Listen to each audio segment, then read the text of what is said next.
नमस्कार UPPC planners के एक नए वीडियो में आपका स्वागत है। आज का जो वीडियो है ये डे 7 का दूसरा वीडियो है सितंबर 12 का। और आज मैंने ज्योग्राफी का आपका पेनिनसुलर रिवर का वीडियो पहले दे दिया था। और अब आपका ये जो वीडियो है ये हिस्ट्री का, और इसमें हम लोग मौर्यन डायनेस्टी को पढ़ेंगे, मौर्य वंश को पढ़ेंगे। और इसमें हम लोग मौर्य साम्राज्य के साथ साथ जो मौर्य एडमिनिस्ट्रेशन है, प्रशासन है, उसकी बात भी करेंगे। और बाकी आप देख ही रहे हैं इसमें कि साइड सब्जेक्ट में आपको सेंसस करते रहना है, अक्टूबर का करंट करते रहना है, और आर्टिकल्स आपको तैयार करने हैं 61 to 70। यहाँ हम लोग प्री हिस्टोरिक से लेके प्री मॉडर्न तक कवर कर चुके थे, और हम लोगों ने ये देखा था कि प्री मॉडर्न में जो मगध के वंश थे वो हमारे पास कौन कौन थे। सबसे पहला जो वंश जिसने मगध में शासन किया था वो बृहद्रथ वंश था। बृहद्रथ के बाद हरण्यक आते हैं, और ऐसे करके हम लोग नंद तक पहुंचते हैं। और नंद में हम लोगों ने देखा था कि नंद वंश का जो आखिरी शासक था वो था धनानंद। और ये बात हम लोगों ने की थी कि धनानंद को अपदस्थ कौन करता है, इसको हटा के गद्दी पर कौन बैठता है, इसको हटा के गद्दी पर बैठता है चंद्रगुप्त मौर्य बैठता है। किसकी सहायता से? चाणक्य की सहायता से। चाणक्य, चाणक्य का जो नाम था वो क्या था? वो विष्णुगुप्त था। चाणक्य या विष्णुगुप्त की सहायता से ये बैठता है। अब इसके पीछे कई सारी कहानियां हैं कि विष्णुगुप्त का अपमान किया था धनानंद ने, और धनानंद ने उनके साम्राज्य को नष्ट करने की कसम खाई थी, और चंद्रगुप्त मौर्य को उन्होंने ढूंढा था। तो ये सब अलग बातें हैं, इनसे हमारी एग्जाम का कोई संबंध नहीं है। ठीक। सिंपल सी बात जहां हम लोगों को शुरू करनी है वो ये है कि जो मौर्य साम्राज्य है, इस मौर्य साम्राज्य का की जो स्थापना जो की थी वो की थी चंद्रगुप्त मौर्य ने की थी। और मौर्य जो वंश है इसने जो शासन किया भारत में, वो शासन किया लगभग 137 ईयर्स तक, 137 सालों तक मौर्यों ने शासन किया है। और ये जो काल अगर देखें तो ये 322 बीसी से लेके जाता है 184 बीसी तक, यानी कि 322 ईसा पूर्व से लेके 184 ईसा पूर्व तक इनका शासन चलता है। यहाँ पर चाणक्य सॉरी चंद्रगुप्त मौर्य के अलावा और भी शासक इम्पोर्टेंट है। जैसे चंद्रगुप्त मौर्य के बाद जो बिंदुसार आता है, बिंदुसार के बाद अशोक, ये सब इम्पोर्टेंट शासक हैं। हम लोग सारे शासकों की जो लिस्ट है वो भी एक बार देख लेंगे, और अंतिम शासक कौन है वो भी देख लेंगे, क्योंकि अक्सर इस पर भी सवाल पूछा जाता है कि फलाने वंश का जो अंतिम शासक है वो कौन था। यहाँ मौर्य वंश के बारे में अगर बात की जाए तो मौर्य जो वंश है, यह मौर्य साम्राज्य है, वो पूरे भारत में फैला हुआ था। तमिलनाडु और केरल को छोड़कर पूरे भारत पर मौर्यों का राज था। यहाँ इसके अगर हम स्रोतों की बात करें कि आखिर हमको मौर्यों के बारे में जानकारी कहाँ से मिलती है, तो इसके दो स्रोत हैं। एक हमारे पास साहित्यिक स्रोत है, और दूसरा हमारा अभिलेखीय स्रोत है। साहित्यिक स्रोत हमारे पास जो बुक्स वगैरह उस समय में लिखी गई हैं, जो नाटक लिखे गए हैं, या कोई यात्रा वृतांत किसी ने लिख दिया, ट्रैवलॉग लिख दिया किसी यात्री ने, तो वहां से जो भी इंफॉर्मेशन हमको मिलती हैं वो क्योंकि हमको मिल रही है किसी लिटरेचर से, इसलिए उसको हम लिटरेरी सोर्स बोलते हैं। और अभिलेख की स्रोत हमारे पास फॉर एग्जाम्पल कोई स्तंभ मिल गया, जैसे अशोक के स्तंभ है, अशोक के अभिलेख हैं। चंद्रगुप्त मौर्य के भी हमको अभिलेख मिलते हैं, और इनके अलावा बाकी बाद के जो शासक है, जैसे खारवेल का हाथी गुम्फा अभिलेख है। ठीक। तो जूनागढ़ अभिलेख है। तो ये बहुत सारी अभिलेख हैं, कोई इंस्क्रिप्शंस हैं जिनसे हमको यहाँ के बारे में जानकारी मिलती है, तो इनको बोलते हैं अभिलेख की स्रोत या एपिग्राफिकल सोर्सेस। यहाँ हमको जो जानकारी मिल रही है, इसके जो साहित्यिक स्रोत हैं वो बेसिकली है मेगास्थनीज की इंडिका। मेगास्थनीज कौन था? मेगास्थनीज बेसिकली जो था वो ग्रीस, या बोलें कि जो यूनान था, यूनान का राजदूत था। हम लोगों ने पिछली क्लास में देखा था कि सेल्यूकस निकेटर को साम्राज्य मिल जाता है इस एरिया का जब उसकी मौत होती है सिकंदर की।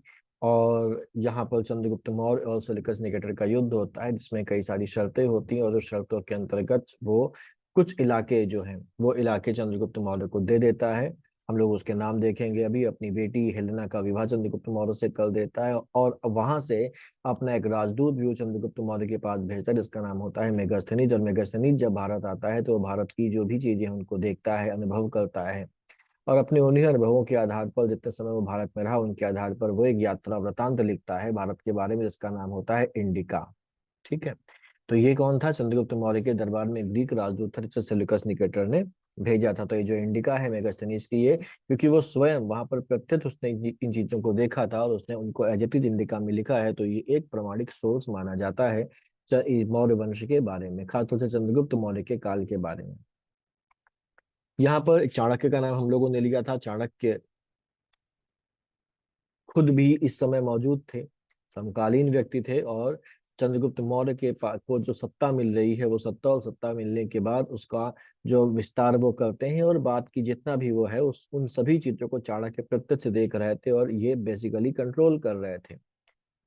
ठीक। और इन्होंने एक बुक लिखी जिसका नाम है अर्थशास्त्र, जो बेसिकली शासन के सिद्धांतों पर है। और ये भी एक प्रामाणिक सोर्स माना जाता है। अगर हम माने तो सबसे प्रामाणिक सोर्स मौर्य काल के बारे में जानने का जो है वो अर्थशास्त्री है, जो लिखा गया था चाणक्य ने। चाणक्य को हम कौटिल्य और विष्णुगुप्त के नाम से भी जानते हैं। इसके अलावा मुद्रा राक्षस, मुद्रा राक्षस एक पुस्तक है जो लिखी गई थी विशाखादत्त के द्वारा। और विशाखादत्त की जो अन्य रचनाएं हैं वो देवी चंद्रगुप्तम है, अभिसारिका वंचितक है, और अभिसारिका बंधितक या अभिसारिका वंचितक भी उसको बोलते हैं। इसमें भी हमको, मुद्रा राक्षस में भी जानकारी मिलती है मौर्य काल के बारे में। हर्षचरित जो महाकवि बाण ने लिखा था, जो बेसिकली अगर देखें जो बाण है वो हर्षवर्धन, आगे हम देखेंगे मौखरी वंश का हर्षवर्धन जो कन्नौज और थानेश्वर का शासक था, हर्षवर्धन का वो दरबारी था। और उसने हर्षचरित जब लिखा है तो उसने मौर्य साम्राज्य का भी कुछ वर्णन किया है। लेकिन ये लोग वो हैं जो मौर्य साम्राज्य के बहुत बाद में आए हैं, तो इनकी जो जानकारी है वो उतनी ज्यादा प्रमाणिक नहीं मानी जा सकती है। मुद्रा राक्षस जो विशाखादत्त द्वारा लिखा है, इसमें बेसिकली चंद्रगुप्त मौर्य को कुलहीन या वृषल कहा गया है। मुद्रा राक्षस में चंद्रगुप्त मौर्य को कुलहीन या वृषल कहा गया है। ऐसे ही अगर देखें तो राज तरंगिणी जो कल्हड़ ने लिखी थी, इस राज तरंगिणी से भी हमको मौर्य काल के बारे में, मौर्य वंश के बारे में, मौर्य साम्राज्य के बारे में जानकारी मिलती है। तो एक स्रोत ये भी है, इसकी रचना कल्हड़ ने की थी, जो कि संस्कृत भाषा में, जिसमें 7,826 श्लोक और 8 तरंगे हैं। ये जानकारी इंपॉर्टेंट है। इस पर एक सवाल आ चुका है कि इसमें कितनी तरंगे थी। विदेशी ग्रंथों में बात करें तो दिव्यवदन, महावंश और दीपवंश, ये विदेशी ग्रंथ है हमारे। ये भी इसके बारे में जानकारी देते हैं। ये विदेशी ग्रंथ अगर हम बात करें जो दिव्यवदन वगैरह हैं, ये कहाँ के हैं? ये बौद्ध धर्म से संबंधित ग्रंथ हैं, बौद्ध धर्म से संबंधित ग्रंथ हैं। और इनकी रचना जो हुई है वो श्रीलंका में हुई है। ठीक है, श्रीलंका में हुई है। और ये श्रीलंका की जो भाषा है सिंहली भाषा में है। तो सिंहली भाषा के ग्रंथ दिव्यवदन, महावंश और दीपवंश में भी मौर्य साम्राज्य की हमको जानकारी मिलती है। चंद्रगुप्त मौर्य और उसके बाद के भी कुछ लोगों की जानकारी हमको यहाँ पर मिलती है। इसके अलावा अगर हम देखें तो जो विष्णु पुराण है, विष्णु पुराण में भी मौर्यों का उल्लेख किया गया है। और विष्णु पुराण एक खास बात ये कहता है कि जो चंद्रगुप्त मौर्य है, चंद्रगुप्त मौर्य ये नंद शासक धनानंद का पुत्र था। धनानंद का पुत्र था, बेसिकली इसको धनानंद का अवैध पुत्र माना जाता है। और ये कहा जाता है कि जो चंद्रगुप्त मौर्य की माँ थी, इसका नाम था मुरा, और इस मुरा से ही इसका नाम, जो उपनाम है वो क्या पड़ गया? मौर्य पड़ गया। ग्रीक साहित्य अगर हम लोग देखें, जैसे इंडिका जो है ग्रीक साहित्य ही है, तो ग्रीक साहित्य में जो चंद्रगुप्त मौर्य है उसको बोला गया है सेंड्रोकोटस। ग्रीक साहित्य में चंद्रगुप्त मौर्य को बोला गया है सेंड्रोकोटस, और ग्रीक साहित्य में भी उसको एंड्रोक्रोटस भी बोला गया है। एंड्रोकोटस भी बोला गया है। ग्रीक साहित्य में जो सेंड्रोकोटस या एंड्रोकोटस है, ये चंद्रगुप्त मौर्य ही है। ये सबसे पहले हमको बताया था विलियम जोन्स ने। विलियम जोन्स ने पहचान की। क्या पहचान की? कि सेंड्रोकोटस या एंड्रोकोटस कोई और नहीं बल्कि चंद्रगुप्त मौर्य ही सेंड्रोकोटस या एंड्रोकोटस है। तो ये तो बेसिकली हमारे पास क्या हो जाते हैं? ये हमारे हो जाते हैं साहित्यिक स्रोत। इन साहित्यिक स्रोतों के अलावा हमें कुछ अभिलेख भी मिलते हैं। तो अभिलेख बेसिकली हम तो अशोक के अभिलेखों के बारे में ही जानते हैं, अशोक के अभिलेखों के बारे में ही जानते हैं, लेकिन अशोक के अभिलेखों के अलावा हमको चंद्रगुप्त मौर्य के भी कुछ अभिलेख मिलते हैं। चंद्रगुप्त मौर्य के भी हमें कुछ अभिलेख मिलते हैं और उन अभिलेखों से भी हमको इनके बारे में कुछ जानकारी मिलती है। चंद्रगुप्त मौर्य के बेसिकली अगर हम लोग देखें तो दो मुख्य अभिलेख हैं। एक है हमारे पास सोहगौरा ताम्रपत्र अभिलेख, सोहगौरा ताम्रपत्र अभिलेख, जो बेसिकली कहाँ से हमको मिला है, ये मिला है हमें गोरखपुर से। और दूसरा जो अभिलेख है वो है महास्थान अभिलेख।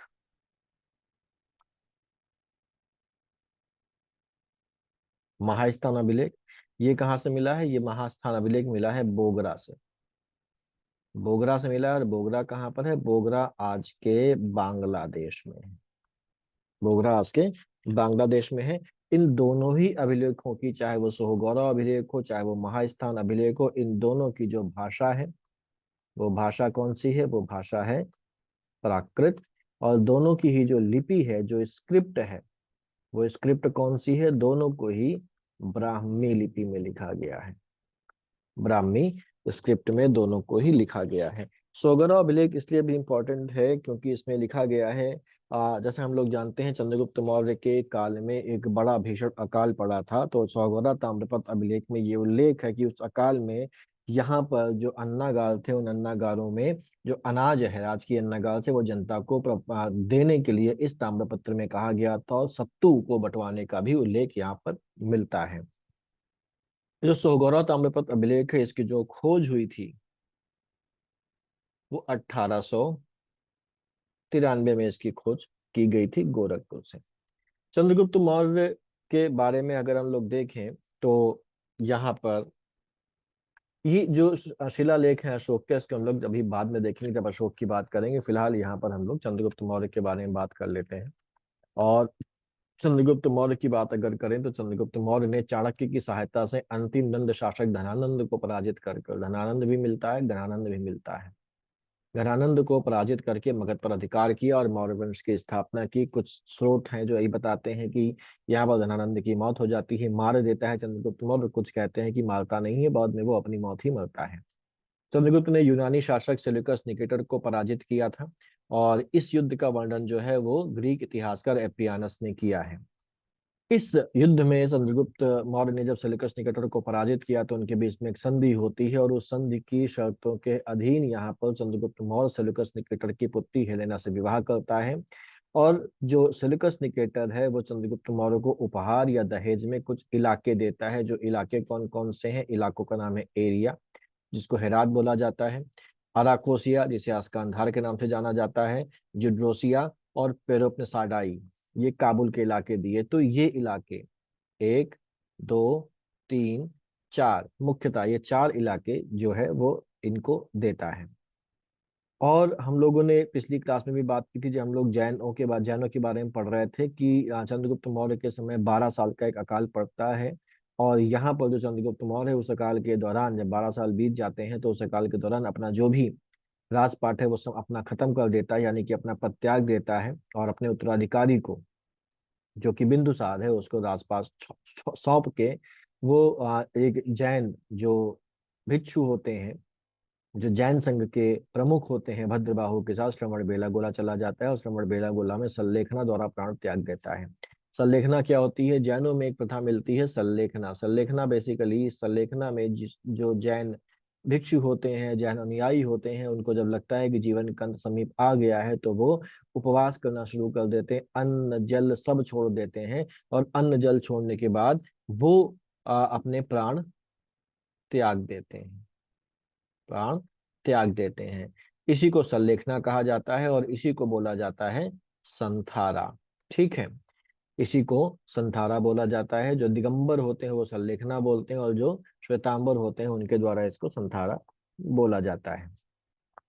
भद्रबाहु के साथ श्रवण बेला गोला जाता है और वहां सल्लेखना के द्वारा वो प्राण त्याग देता है। श्रवण बेला गोला में क्या है, श्रवण बेला गोला कर्नाटक में है, और वहां पर बाहुबली की या गोमतेश्वर की मूर्ति लगी हुई है। और हर 12 सालों में वहां पर एक आयोजन किया जाता है जिसे हम महामस्तकाभिषेक कहते हैं। चंद्रगुप्त मौर्य की जो मृत्यु होती है वो होती है 298 बीसी में। कब होती है, 298 बीसी में। यानी कि उसका जो शासन काल है वो 300 मतलब उसका जो काल है वो 322 से 298 बीसी तक है। 322 से 298 बीसी तक, यानी कि लगभग 24 वर्षों का उसका शासनकाल रहता है।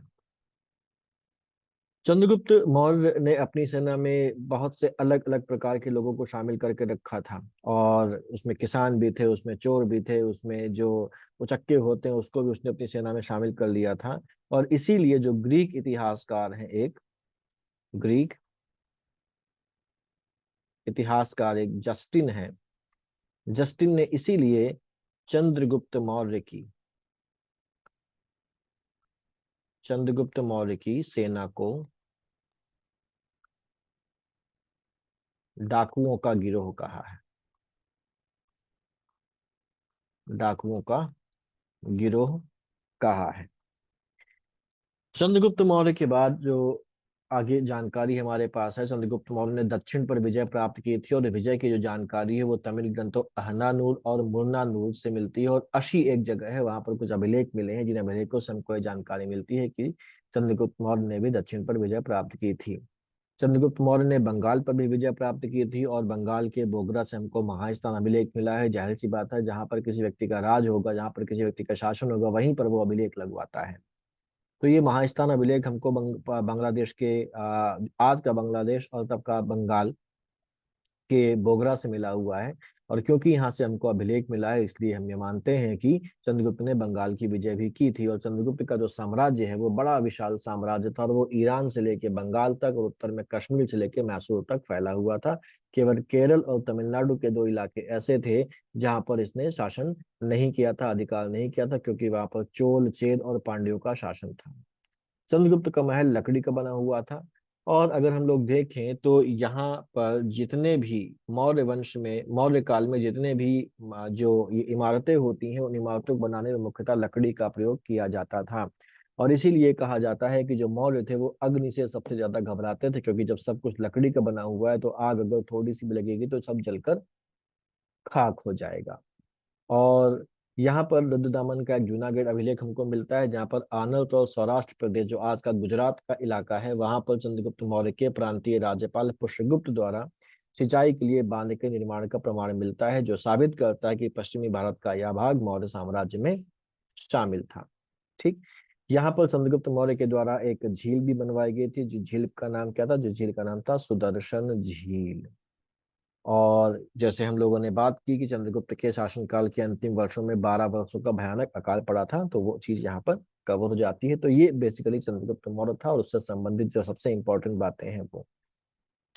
चंद्रगुप्त मौर्य के बाद जो अगला शासक आता है वो आता है हमारा बिंदुसार।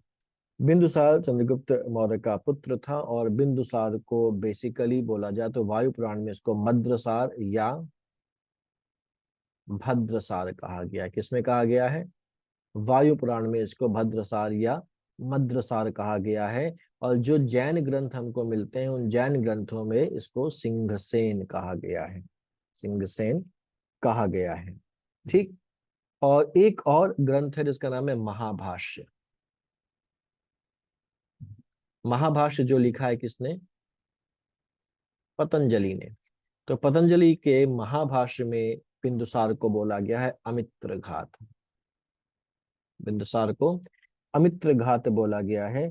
अमित्र घात का मतलब होता है शत्रुओं का नाश करने वाला। तो इसकी मीनिंग है शत्रुओं का नाश करने वाला। ये उसमें बोला गया महाभाष्य में। महाभाष्य पर एक टीका भी लिखी गई है जिसका नाम है अष्टाध्यायी। मुझे बताइए कमेंट में कि अष्टाध्यायी किसने लिखी है?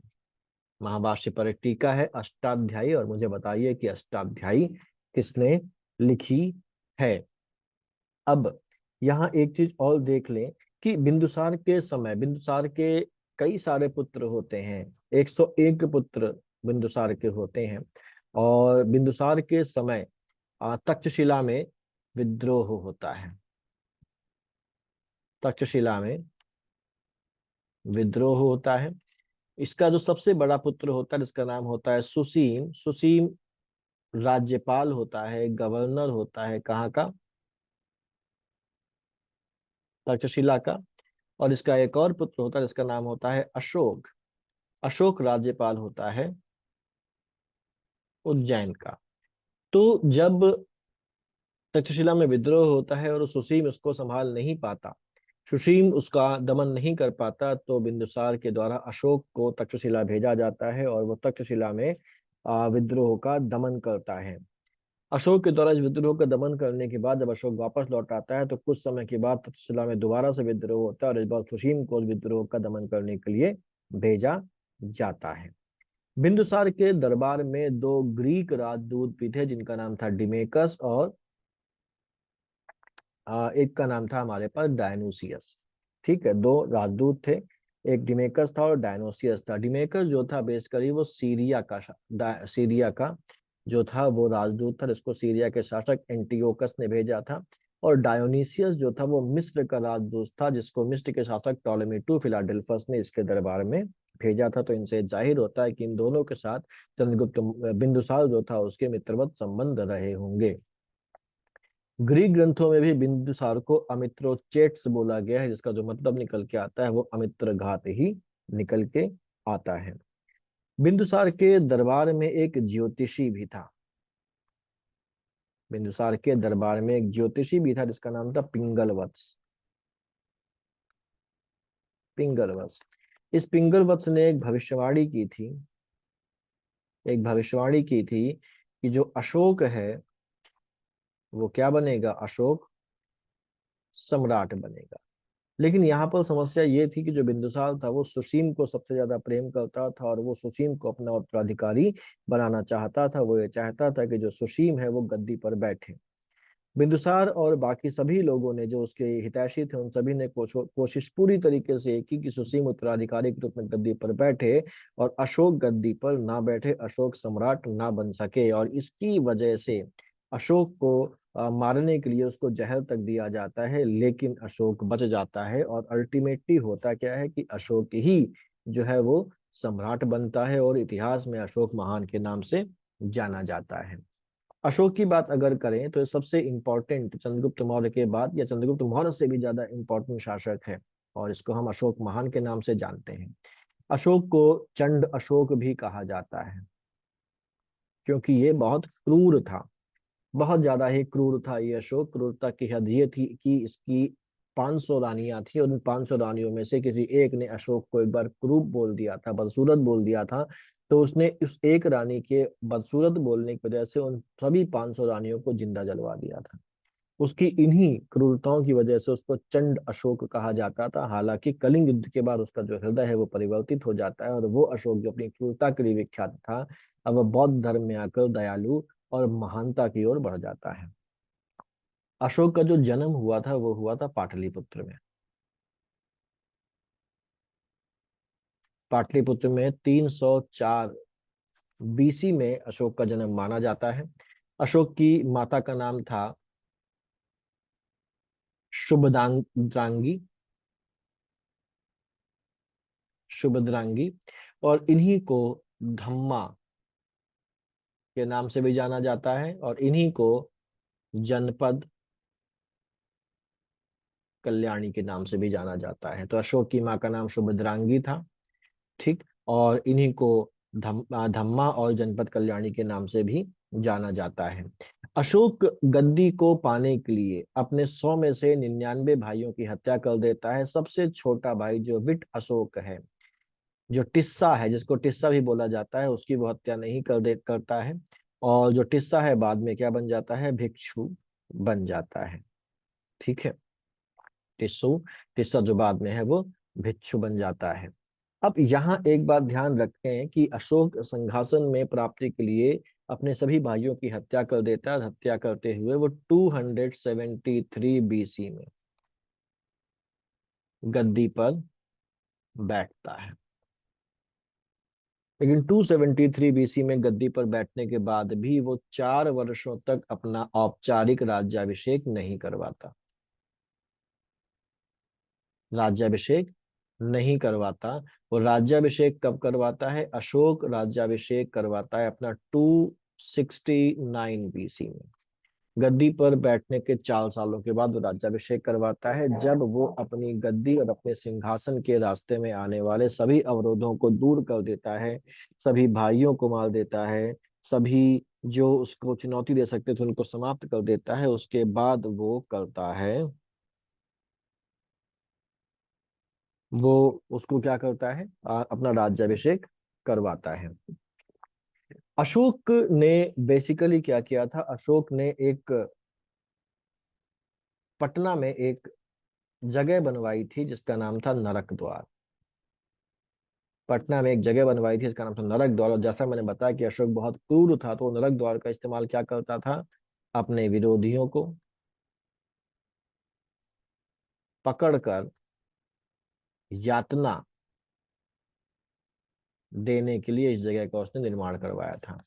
यहाँ पर उनको पकड़कर उनको यातना दी जाती थी और उनको मौत के घाट उतारा जाता था। तब तक उनको यातना दी जाती थी जब तक कि वो मर नहीं जाते। ऐसे ही अशोक की जो पत्नियां हैं, अशोक की कई सारी पत्नियां थीं, अशोक की कई सारी पत्नियां थीं, जिनमें से सबसे इंपॉर्टेंट पत्नियों में से एक है जिसका नाम है महादेवी, जिसको हम देवी के नाम से भी जानते हैं। ये अशोक की पहली पत्नी थी, ये अशोक की पहली पत्नी थी। महादेवी या देवी से ही अशोक को महेंद्र और संघमित्रा नाम की संतानें होती हैं। संघमित्रा नाम की संतानें होती है जिनको अशोक बौद्ध धर्म को अपनाने के बाद भेज देता है। कहाँ पर, श्रीलंका में बौद्ध धर्म का प्रचार करने के लिए भेजता है। दूसरी पत्नी इसकी थी जिसका नाम था असंधिमित्रा,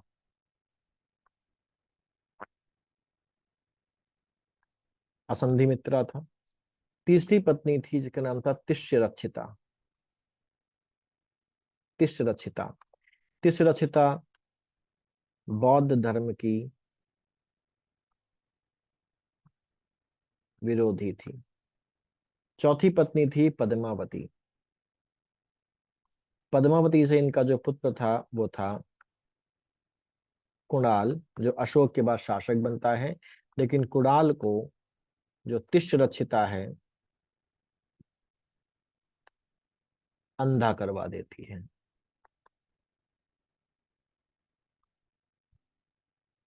कुणाल को तिष्यरक्षिता अंधा करवा देती है। अशोक की एक और नामी थी, इसका नाम था कौरवाकी। कौरवाकी इसकी एक और रानी थी।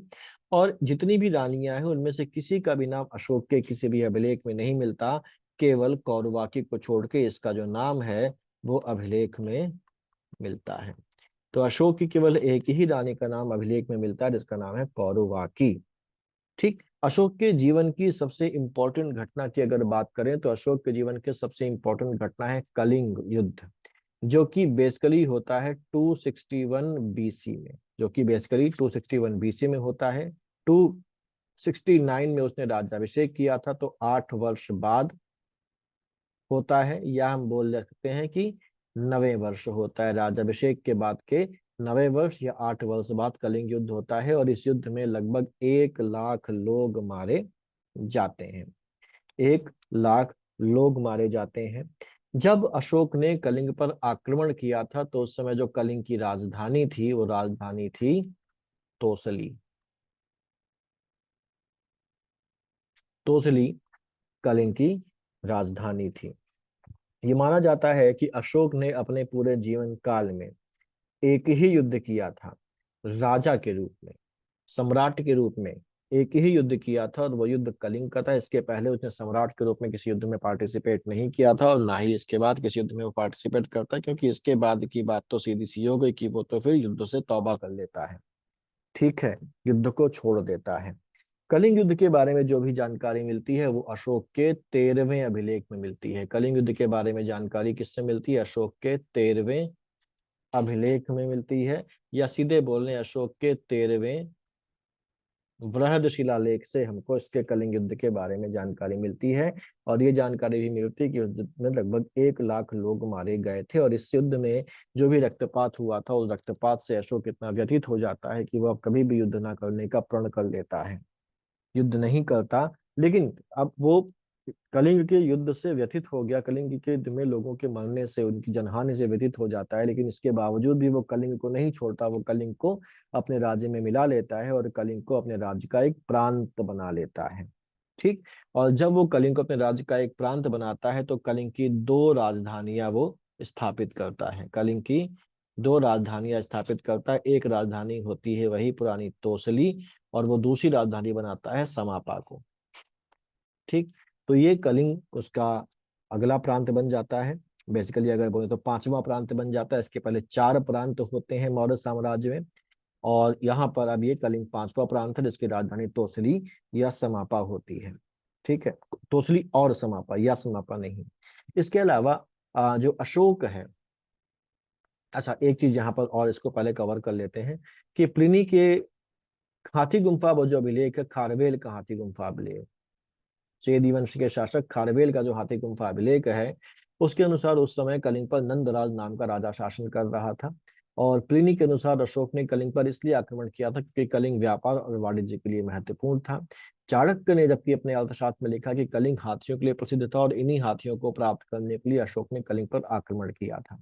एक और कहानी हमको मिलती है, जैसा हम लोगों ने देखा था कि जो नंद राजा होता है, वो नंद राजा, इसका नाम होता था महापद्म नंद, वो कलिंग पर आक्रमण करता है। और कलिंग पर आक्रमण करने के बाद वो कलिंग को जीत लेता है, और कलिंग से वो जिनसेन की प्रतिमा उठा कर ले आता है। नंद वंश का संस्थापक जो महापद्म नंद था उसकी बात हम लोग कर रहे हैं। तो बेसिकली ये क्या है, ये कलिंग अब नंद वंश के अधिकार में है, और नंद वंश के बाद जब आते हैं चंद्रगुप्त मौर्य तो वो चंद्रगुप्त के अधिकार में आ जाता है।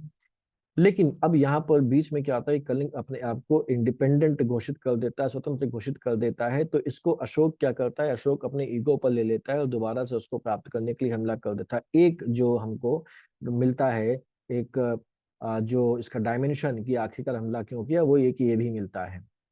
ठीक। तो चाणक्य ने कहा है कि हाथियों के लिए किया था, प्लिनी ने कहा है कि व्यापार और वाणिज्य के लिए महत्वपूर्ण था।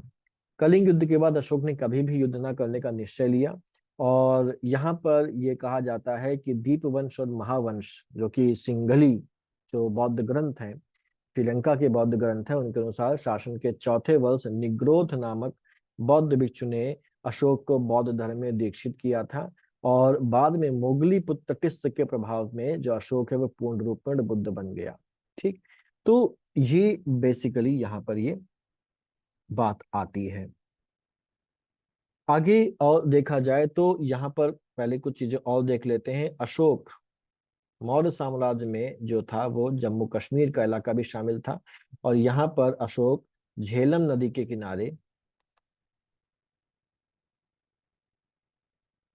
एक शहर की स्थापना कर इसका नाम होता है श्रीनगर, और यहाँ पर एक शिव मंदिर बनवाता है अशोक के द्वारा। यहाँ पर एक शिव मंदिर बनाया जाता है जिसका नाम होता है अशोकेश्वर।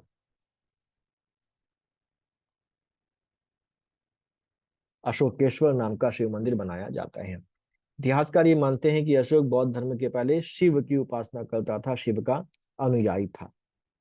ठीक। तो ये जो श्रीनगर की स्थापना अशोक ने की थी, इसकी जानकारी हमको कहाँ से मिलती है, इसकी जानकारी मिलती है हमको राज तरंगिणी से, जो किसकी किताब है, कल्लण के द्वारा लिखी है, कश्मीर के इतिहास पर, संस्कृत में। ठीक। तो इससे हमको इसकी जानकारी मिलती है।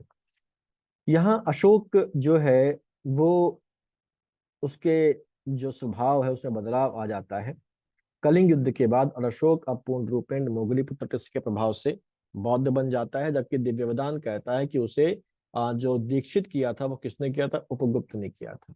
ठीक। तो दीपवंश और महावंश क्या कहते हैं कि उसको निग्रोध नामक बौद्ध भिक्षु ने बौद्ध धर्म में दीक्षित किया था, लेकिन अभी वो पूर्ण रूप से बौद्ध धर्म का पालन नहीं करता था। फिर कलिंग युद्ध के बाद मोगली पुत्र टिस्स जो है वो उनके प्रभाव में आता है और पूर्ण रूप से बौद्ध धर्म का पालन करना शुरू कर देता है। जबकि एक दूसरा जो ग्रंथ है दिव्यवदान, वो कहता है कि उसे इन लोगों ने नहीं बल्कि उपगुप्त ने बौद्ध धर्म में दीक्षित किया था। अशोक का धम्म बेसिकली क्या है, अशोक का जो धम्म है, धर्म से बना है धम्म, धम्म जो है वो आचरण के सिद्धांत है, वो कोड ऑफ कंडक्ट की बात करता है। और इसका जो चिन्ह होता है वो एक चक्र होता है जिसमें 24 तीलियां होती हैं। अगर हम चक्र की बात करें तो इस चक्र की उत्पत्ति धर्म चक्र प्रवर्तन से आती है, जो बुद्ध का चिन्ह है उनके पहले उपदेश का। जो सारनाथ में उन्होंने दिया था, बस अंतर ये था कि उसमें 8 जो तीलियां थी जो कि अष्टांगिक मार्ग को दिखाती हैं, और जब अशोक का ये जो चक्र है ये 24 तीलियों वाला है, और इसी 24 तीलियों वाले चक्र को भारत का जो चिन्ह है उस चिन्ह में शामिल किया गया है। और हमारा जो झंडा है उस झंडे में भी यही 24 तीलियों वाला चक्र दिखाई देता है, उसको हम अशोक चक्र के नाम से जानते हैं। अब यहाँ पर पुराणों में ये लिखा है कि अशोक बाद में अपने राज्य का दो भाग कर देता है, और राज्य का जो पूर्वी भाग है वो दशरथ को दे देता है, और पश्चिमी भाग अपने बेटे कुणाल को दे देता है, जो कि अंधा था। ठीक है, जो कि अंधा था। अच्छा, यहाँ पर एक चीज और, ये जो निग्रोध नामक बौद्ध भिक्षु है जिसने उसको यहाँ पर दीक्षित किया, ये बताया जाता है कि ये कोई और नहीं बल्कि उसका सबसे बड़ा भाई जो सुसीम था, सुसीम का बेटा था निग्रोध, जिसने इसको बौद्ध धर्म में दीक्षित किया। ठीक। उपगुप्त का एक और नाम है, उपगुप्त को बाल पंडित समुद्र के नाम से भी जानते हैं, बाल पंडित समुद्र के नाम से भी जानते हैं। तो अशोक के बाद शासक कौन बनता है? पश्चिमी भाग का कुणाल बनता है, जो कि अंधा था, जिसको अंधा किसने करवाया था? अशोक की बीवी तिष्ठिता ने करवाया था। और राज्य के पूर्वी भाग का शासन दशरथ के हाथों में आ जाता है। ठीक। मौर्य वंश का जो अंतिम शासक होता है वो होता है बृहद्रथ। अगर हम मौर्य वंश के शासकों की बात करें तो मैं आपकी लिस्टिंग कर देता हूँ। मौर्य वंश के जो शासक थे यहाँ पर मैं लिस्टिंग कर देता हूँ। तो पहला यहाँ पर 10 शासकों के नाम हमको मिलते हैं। मौर्य वंश के 10 शासकों के नाम हमको मिलते हैं, जिनमें पहला है चंद्रगुप्त मौर्य, दूसरा है बिंदुसार, तीसरा है अशोक, चौथा है कुणाल। बाद में इसको मिला लिया जाता है और पूरे का बन जाता है दशरथ।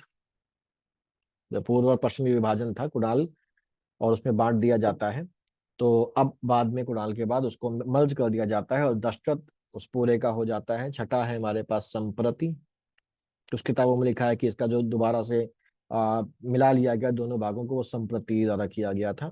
सातवां है शालिशुक, शालिशुक। आठवां जो शासक है मौर्य साम्राज्य का वो है देववर्मन। नवा शासक है शत धनवन, और 10वां है बृहद्रथ। और बृहद्रथ जो है ये मौर्य वंश का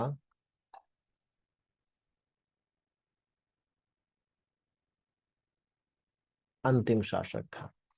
यहाँ पर अगर देखें तो पूरा जो मौर्य साम्राज्य है उसका जो काल हम लोगों ने देखा था वो 137 ईयर्स था। इसमें चंद्रगुप्त मौर्य से लेके अशोक तक का जो काल है वो काल रहता है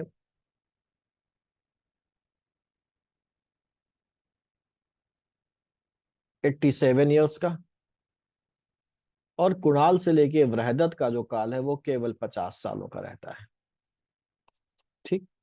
तो 87 ईयर्स ये हो गए, और 50 साल ये, कुल मिला के हमारे 137 ईयर्स ये हो जाते हैं। ठीक। अब बृहदत्त जो है, बृहदत्त की हत्या कौन कर देता है? बृहदत्त की हत्या करता है पुष्यमित्र शुंग। और पुष्यमित्र शुंग इसकी हत्या के बाद स्थापना करता है शुंग वंश की, जो कि एक ब्राह्मण वंश होता है। ठीक। शुंग वंश की स्थापना करता है जो कि एक ब्राह्मण वंश होता है। यहाँ पर आगे देख लेते हैं हम लोग कुछ छोटी छोटी बातें और अशोक के बारे में। अशोक बौद्ध धर्म को मानता था। इसकी जानकारी हमको मिलती है अशोक के रुम्मिनदई अभिलेख से। अशोक के रुम्मिनदई अभिलेख से हमको ये जानकारी मिलती है। और रुम्मिनदई अभिलेख से ही ये भी जानकारी हमको मिलती है, इसका प्रमाण है ये कि बुद्ध का जन्म कहाँ पर हुआ था? लुम्बिनी में हुआ था। बुद्ध का जन्म लुम्बिनी में हुआ था। बेसिकली जो अशोक है वो 249 बीसी में जाता है लुम्बिनी। वो 249 बीसी में लुम्बिनी जाता है और लुम्बिनी में एक शिलालेख स्थापित करता है 249 बीसी में। और ये शिलालेख कौन सा है? यही रुम्मिनदई जो शिलालेख है वो है। और इस दुम्बिन शिलालेख में वो ये कहते हुए कि इस पवित्र जगह पर भगवान बुद्ध का जन्म हुआ था, इसलिए वो यहाँ पर दो कर, एक बलि कर होता है और एक होता है भूमि कर। बलि कर एक प्रकार का धार्मिक कर था, इसको वो पूरा माफ कर देता है। और जो भूमि कर है, इसकी जो दर है वो 1/6 से घटाकर 1/8 कर देता है। ठीक है, ये अशोक यहाँ पर करता है। एक और अभिलेख है जो अशोक के बौद्ध होने की जानकारी देता है, और वो है हमारा निगाली सागर अभिलेख। तो निगाली सागर अभिलेख भी अशोक के बौद्ध धर्म का पालन करने का इंफॉर्मेशन देता है। एक और अभिलेख अशोक का है जिसको हम भाब्रू अभिलेख के नाम से जानते हैं, भाब्रू अभिलेख बोले या वैराट अभिलेख बोले। इसमें अशोक ने स्वयं को मगध का शासक बताया है, और अपने आप को उसने एक टाइटल दिया है मगधाधिराज। मगधाधिराज अपने आप को कहा है भाब्रू अभिलेख में। ठीक है। फिर अशोक का जो ये धम्म है, अशोक के धम्म की जो परिभाषा है, वो परिभाषा बेसिकली जो ली गई है वो राहुलोवाद सूत्र से ली गई है। अशोक के धम्म की जो परिभाषा है, कैसा धम्म होगा अभिलेख का, वो कहाँ से लिया गया है, वो लिया गया है राहुलोवाद सूत्र से। राहुलोवाद सूत्र से लिया गया है। ठीक। बेसिकली ये धम्म क्या थे, ये धम्म अशोक के द्वारा अपनी प्रजा के नैतिक उत्थान के लिए जिन आचारों को, यानी कि जिन कोड ऑफ कंडक्ट्स को और जिन नियमों का एक सिस्टम पेश किया गया था, उसे अशोक के अभिलेखों में धम्म कहा गया है। यानी कि अशोक का जो धम्म है बेसिकली क्या है, वो नैतिक आचार संहिता है, एथिकल कोड ऑफ कंडक्ट है कि क्या करना चाहिए क्या नहीं करना चाहिए। ये अशोक का धम्म है, नैतिक आचार संहिता है, और ये राहुलोवाद सूत्र से लिया गया है। ठीक। अशोक ने बेसिकली जब बौद्ध धर्म को अपना लिया, तो बौद्ध धर्म को अपनाने के बाद वो बौद्ध धर्म के प्रचार प्रसार के काम में लग जाता है, और बौद्ध धर्म के प्रचार प्रसार के लिए वो एक अधिकारी की नियुक्ति करता है जिसका नाम होता है धम्म महामात्र। धम्म महामात्र नाम के अधिकारी की नियुक्ति वो करता है, किस लिए, धर्म के प्रचार के लिए करता है। वो अलग अलग जगहों पर लोगों को भेजता है धर्म का प्रचार करने के लिए, धम्म का प्रसार या प्रचार करने के लिए। जैसे वो श्रीलंका में किसको भेजता है, श्रीलंका में वो अपने पुत्र को भेजता है जिसका नाम होता है महेंद्र, और पुत्री को भेजता है जिसका नाम होता है संघमित्रा, इनको भेजता है। अशोक के शासन काल में ही तीसरी बौद्ध संगति होती है। तीसरी बौद्ध संगति होती है, और तीसरी बौद्ध संगति की अध्यक्षता कौन करता है, तीसरी बौद्ध संगति की अध्यक्षता करता है मोगली पुत्र टिस्सा। मोगली पुत्र टिस्सा ही तीसरी बौद्ध ग्रंथ बौद्ध उसकी करता है। ठीक।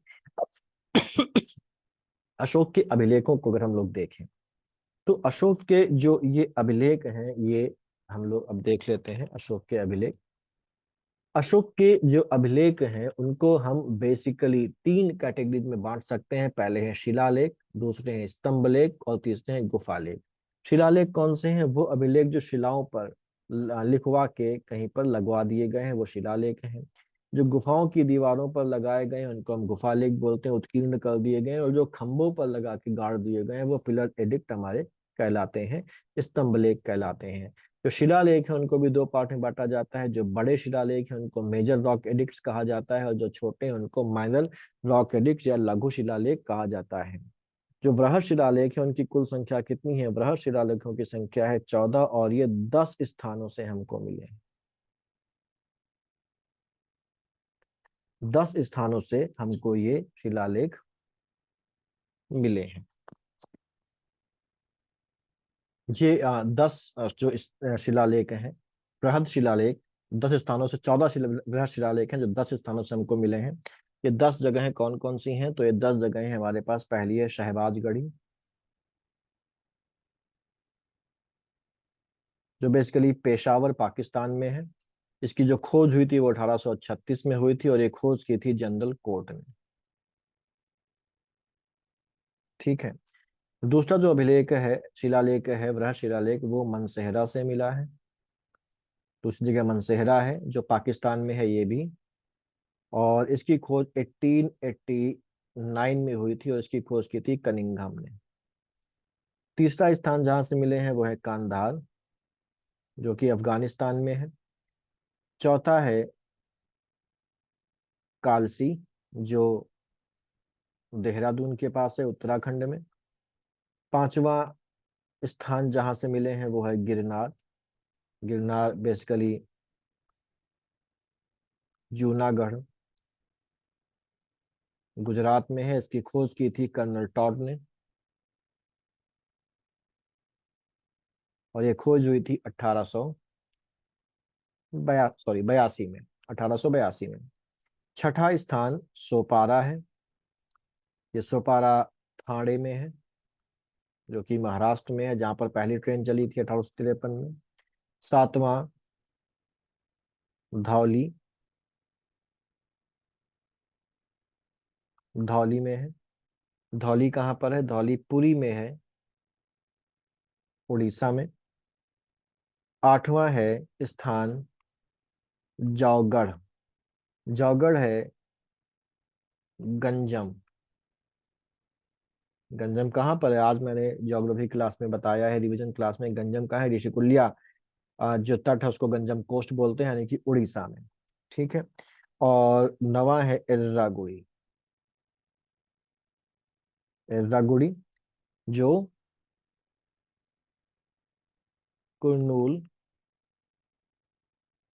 आंध्र प्रदेश में है। और 10वां जो है वो सन्नति में है, जो कि है गुलबर्गा, कर्नाटक में। और ये सबसे अभी तक का सबसे रिसेंट खोजा गया है, और ये खोजा गया है 1989 में। पहला खोजा गया 1836 में, और रिसेंट वाला जो 10वां स्थान है वो खोजा गया है 1989 में। ठीक, 1989 में ये खोजा गया है। यहाँ अगर हम लोग देखें तो ये जो अशोक के जो अभिलेख हैं। अच्छा, अशोक का जो पहला अभिलेख है, ये तो बृहद शिलालेख है। पहला अभिलेख जो खोजा गया था, अशोक का जो पहला अभिलेख खोजा गया था वो एक स्तंभ लेख था।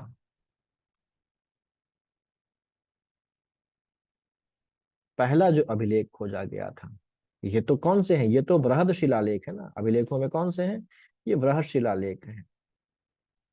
लेकिन पहला जो अभिलेख खोजा गया, अभिलेख तीन तरीके के हैं, एक दो तीन, वो था हमारे पास स्तंभ लेख। और कौन सा स्तंभ लेख सबसे पहले खोजा गया था? ये स्तंभ लेख खोजा गया था 1750 में। और ये कौन सा वाला था? ये टोपारा स्तंभ लेख था।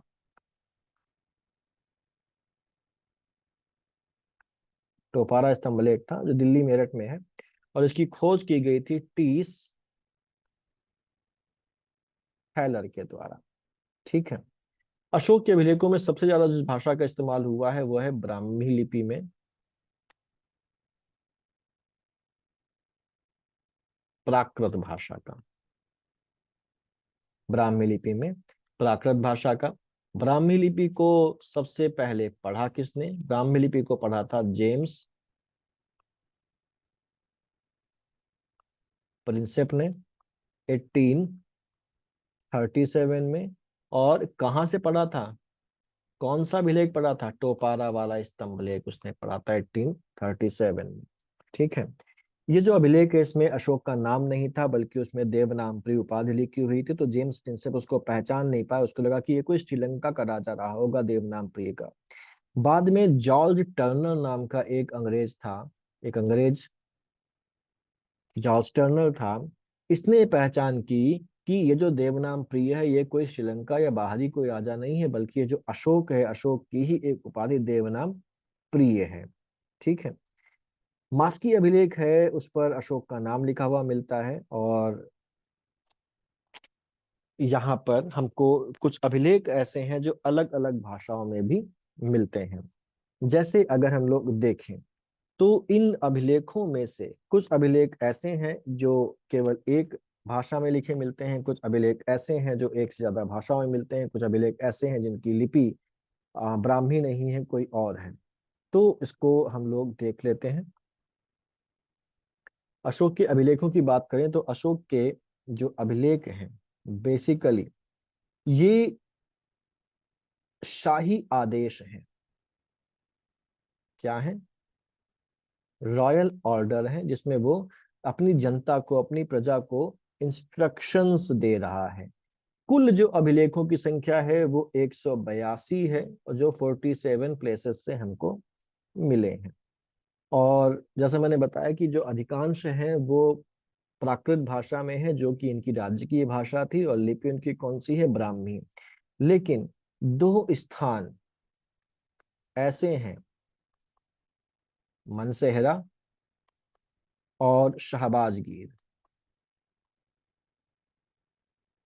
जो कि दोनों कहाँ पर हैं? पाकिस्तान से हैं। यहां से हमको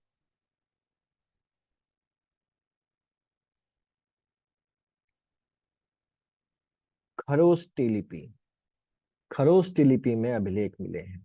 तो जनरली जो लिपि होती है, जो स्क्रिप्ट थी, वो कौन सी थी? ब्राह्मी थी। लेकिन मनसेहरा और शहबाजगढ़ी से, जो कि पाकिस्तान में है, वहां के जो अभिलेख हमको मिले वो खरोष्टी लिपि में है।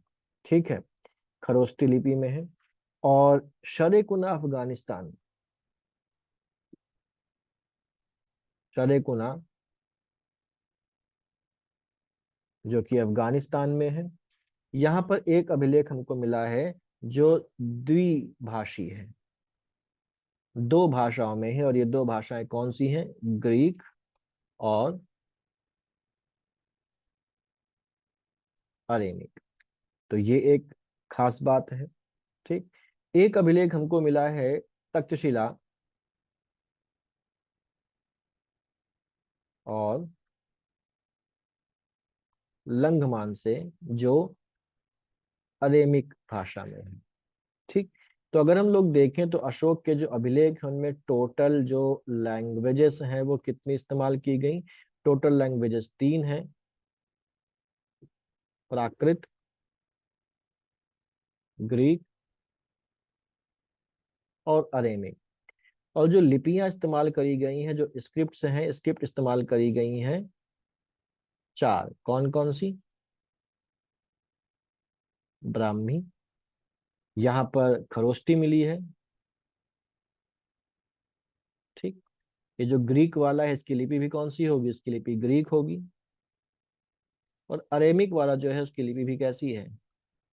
अरेमिक। तो अशोक के जो अभिलेख हैं, अधिकांश अभिलेख तो ब्राह्मी भाषा में है, लेकिन हमें प्राकृत भाषा में, ग्रीक भाषा में और अरेमिक भाषा में भी अभिलेख मिले हैं।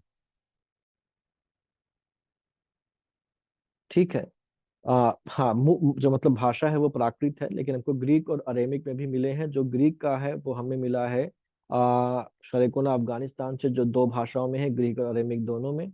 और अरेमिक का केवल हमको मिला है तक्षशिला और लघमान में। जबकि जो स्क्रिप्ट इस्तेमाल की गई है, जनरली जो स्क्रिप्ट इस्तेमाल की गई है वो ब्राह्मी इस्तेमाल की गई, लेकिन खरोष्टी भी हमको मिली मनशेरा और शहबाजगढ़ी से। और ग्रीक और अरेमिक भी हमको मिली है लिपियां। तो ये इतनी लिपियां हमको यहाँ पर देखने को मिली हैं। ठीक। इसके अलावा अगर देखें तो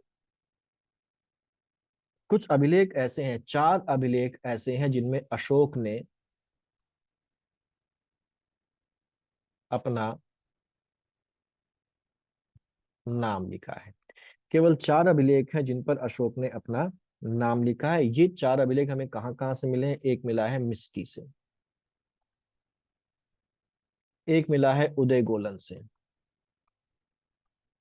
एक मिला है नित्तूर से, और एक मिला है गुज्जरा से।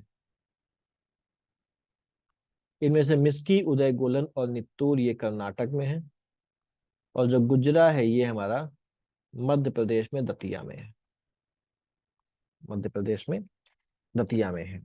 अशोक को बौद्ध सिद्ध करने वाला एक अभिलेख और है, जो बेसिकली उसका एक शासनादेश है, जो सारनाथ, सांची और कौशाम्बी के लघु स्तंभों पर लिखा हुआ है।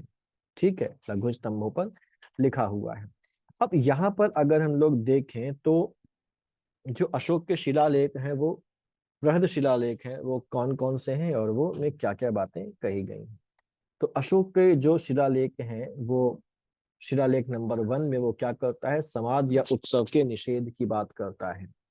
पशुबलि के निषेध की बात करता है, और यहाँ पर वो कहता है कि सभी मनुष्य मेरी संतान की तरह हैं। तो इससे एक बात ये क्लियर होती है कि जो मौर्य शासक थे वो प्रजा, अपने आप को प्रजा के पिता की तरह देखते थे और प्रजा को अपनी संतान की तरह देखते थे। जो दूसरा अभिलेख है उसमें उसने प्रत्यंत राज्यों, प्रत्यंत मतलब जो सीमावर्ती राज्य है, जैसे चेर, चोल, पांड, सत्तीय पुत्र एवं ताम्रपर्णी का उल्लेख किया। ताम्रपर्णी क्या है? ताम्रपर्णी बेसिकली श्रीलंका का प्राचीन नाम है, ताम्रपर्णी, उसका उल्लेख किया है।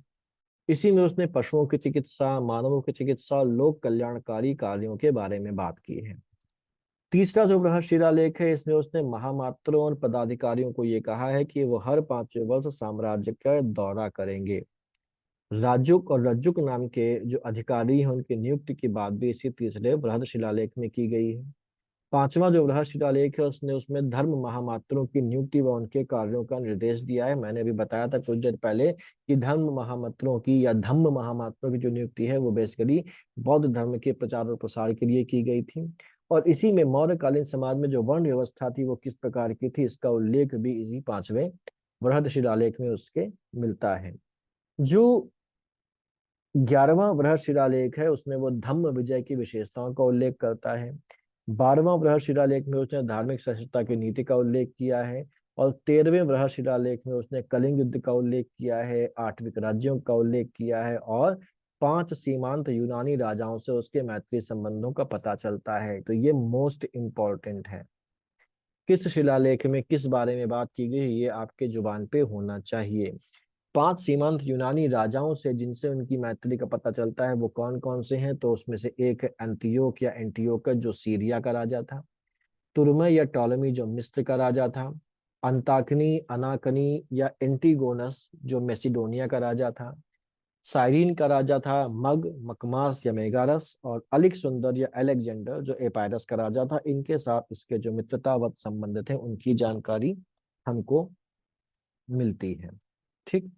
इसके अलावा अगर हम आगे देखें तो अशोक के जो लघु शिलालेख हैं उनकी संख्या बेसिकली अगर देखा जाए तो वो मिलती है 182, जो मिले हैं हमें 47 स्थानों से, 47 जगहों से हमको ये 182 लघु शिलालेख मिले हैं। 182 लघु शिलालेख मिले हैं। लघु शिलालेख मुख्यतः क्या है? प्राकृत भाषा में है, और ये प्राकृत भाषा क्या थी? ये मौर्यों की आधिकारिक भाषा थी, ऑफिशियल लैंग्वेज थी मौर्यों की। ठीक। और ये हम लोग अभी देख चुके हैं कि तक्षशिला और लंगोमान में ये अरेमिक भाषा में मिले हैं। शरेकुन अफगानिस्तान में एक शिलालेख 2 भाषाओं में मिला है जो ग्रीक और अरेमिक में है। अभिलेखों में मुख्यतः ब्राह्मी लिपि का प्रयोग हुआ है, लेकिन खरोष्टी, ग्रीक और अरेमिक लिपियां भी हमको यहाँ पर लिखी मिली हैं। और ब्राह्मी लिपि को 1837 में जेम्स प्रिंसेप ने पढ़ने में सफलता प्राप्त की थी। और कौन सा वाला अभिलेख उसने पढ़ा था? उसने पढ़ा था टोपारा वाला, जो स्तंभ लेख है वो उसने पढ़ा था। ठीक।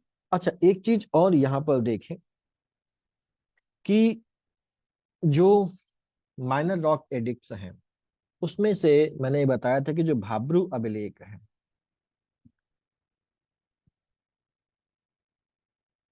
भाब्रू अभिलेख है जो बेसिकली वैराट राजस्थान से मिला है, इसीलिए इसको वैराट अभिलेख भी बोलते हैं। इसमें अशोक ने अपनी जो फेथ है वो बुद्धिज्म में दिखाई, और इसमें लिखा हुआ है बुद्धम शरणम गच्छामि, धम्मम शरणम गच्छामि, और संघम शरणम गच्छामि। ठीक। मास्की का अभिलेख जो है, मास्की के अभिलेख में ये बेसिकली अशोक के राज्याभिषेक से संबंधित है। अशोक के राज्याभिषेक से संबंधित है। और इस राज्याभिषेक से संबंधित अभिलेख में अशोक ने खुद को बुद्ध शाक्य कहा है। तो ये दोनों चीजें सीधी सीधे उसको लिंक कर रही हैं। किसके साथ? ये दोनों चीजें सीधे सीधे उसको लिंक कर रही हैं बौद्ध धर्म के साथ। उसको बौद्ध अनुयायी यहाँ पर साबित कर रही हैं कि वो बौद्ध अनुयायी था। ठीक। अब एक चीज और, अब उसके स्तंभ लेखों को अगर देखें तो अशोक के जो स्तंभ लेख हैं यानी कि जो पिलर एडिक्ट हैं, उनमें से अगर देखा जाए तो एक जो मेरठ का था और एक टोपारा का था। इन दोनों को यहां से उखाड़कर दिल्ली ले आया गया था। और इन दोनों को दिल्ली लाने वाला कौन था? इनको दिल्ली लाने वाला था तुगलक वंश का शासक फिरोज शाह तुगलक इनको उखड़वा के दिल्ली में ले आया था।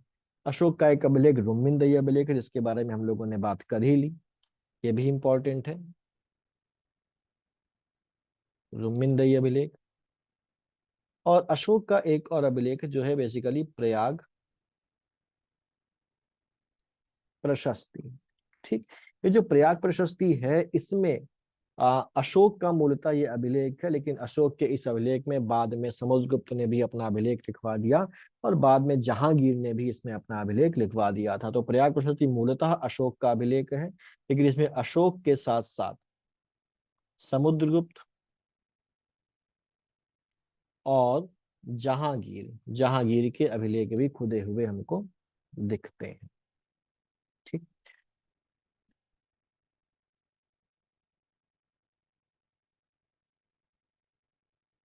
मेरठ और टोपारा किस्तों अभिलेखों को फिरोज शाह तुगलक उखड़वा कर दिल्ली ले आया था। लुम्बिनी अभिलेख से बुद्ध का जन्म लुम्बिनी में होने की पुष्टि होती है। यहाँ पर कर में छूट दी थी। उसने जो बलि कर था, जो धार्मिक कर था, पूरा पूरा माफ कर दिया था, और जो भाग था जो कि भूमि कर था, उस भूमि कर को उसने 1/6 से घटाकर 1/8 कर दिया था। प्रयाग प्रशस्ति में अशोक, समुद्रगुप्त और जहांगीर के अभिलेख भी उत्कीर्ण हैं। स्तंभ लेख जो है वो 2 और 4 इंपॉर्टेंट है। इसमें उसने धम्म की व्याख्या की है। स्तंभ लेख 5 में उसने पशु बलि पर रोक लगाई है और ये बताया है कि वह प्रत्येक वर्ष अपने अभिषेक दिवस पर, यानी कि वो दिवस जिस दिन उसका राज्याभिषेक हुआ था, उस दिन वो बंदियों को छोड़ देता था, आजाद कर देता था, माफी दे देता था। सबको नहीं, जिनको देना वो चाहता था। स्तंभ लेख जो 6 है उसमें ये लिखा हुआ है कि जिस भी अपराधी को मृत्युदंड दे दिया जाता था उसको वो 3 दिन का समय देता था, जिससे कि वो अपने आगे आने वाले जीवन को सुधारने का प्रयत्न कर सकें। ठीक है, पश्चाताप करके, प्रायश्चित करके वो अपने आगे आने वाले जन्म को एटलीस्ट सुधार सके।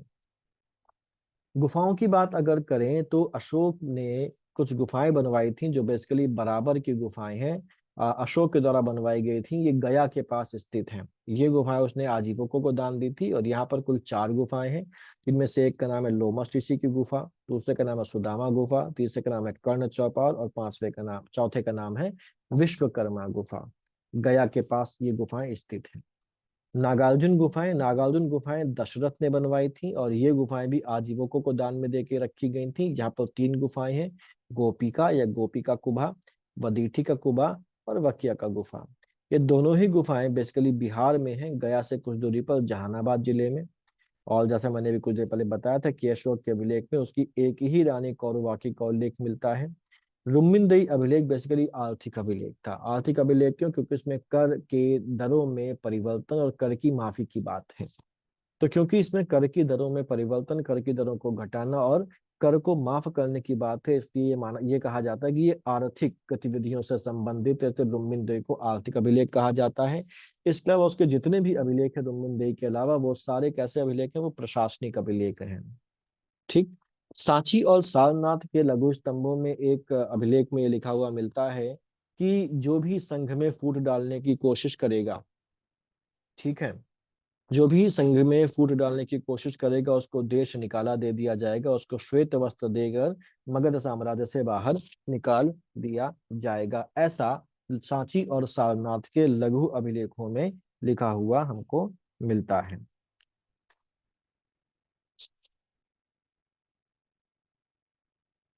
तो ये अभिलेख हो गए अशोक के। अब हम लोग देख लेते हैं मौर्य प्रशासन।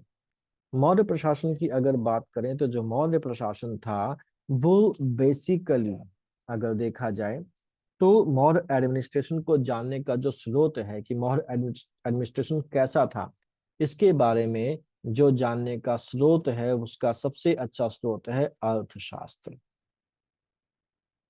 अर्थशास्त्र जो किसने लिखी थी? जो अर्थशास्त्र लिखी थी चाणक्य ने, कौटिल्य ने या विष्णुगुप्त ने। ये इसका नाम भले ही अर्थशास्त्र है लेकिन ये बेसिकली राजनीति पर था, राजनीति पर था। अर्थशास्त्र के अलावा जो दूसरा स्रोत हमको इनके एडमिनिस्ट्रेशन के बारे में जानने का है वो है अशोक के अभिलेख। उनसे हमको जानकारी मिलती है। अशोक के अभिलेखों के बाद मेगास्थनीज की इंडिका। इंडिका किसकी? मेगास्थनीज की। और साथ ही साथ जूनागढ़ अभिलेख। जूनागढ़ अभिलेख। जूनागढ़ अभिलेख एक ऐसा अभिलेख है जिसमें चंद्रगुप्त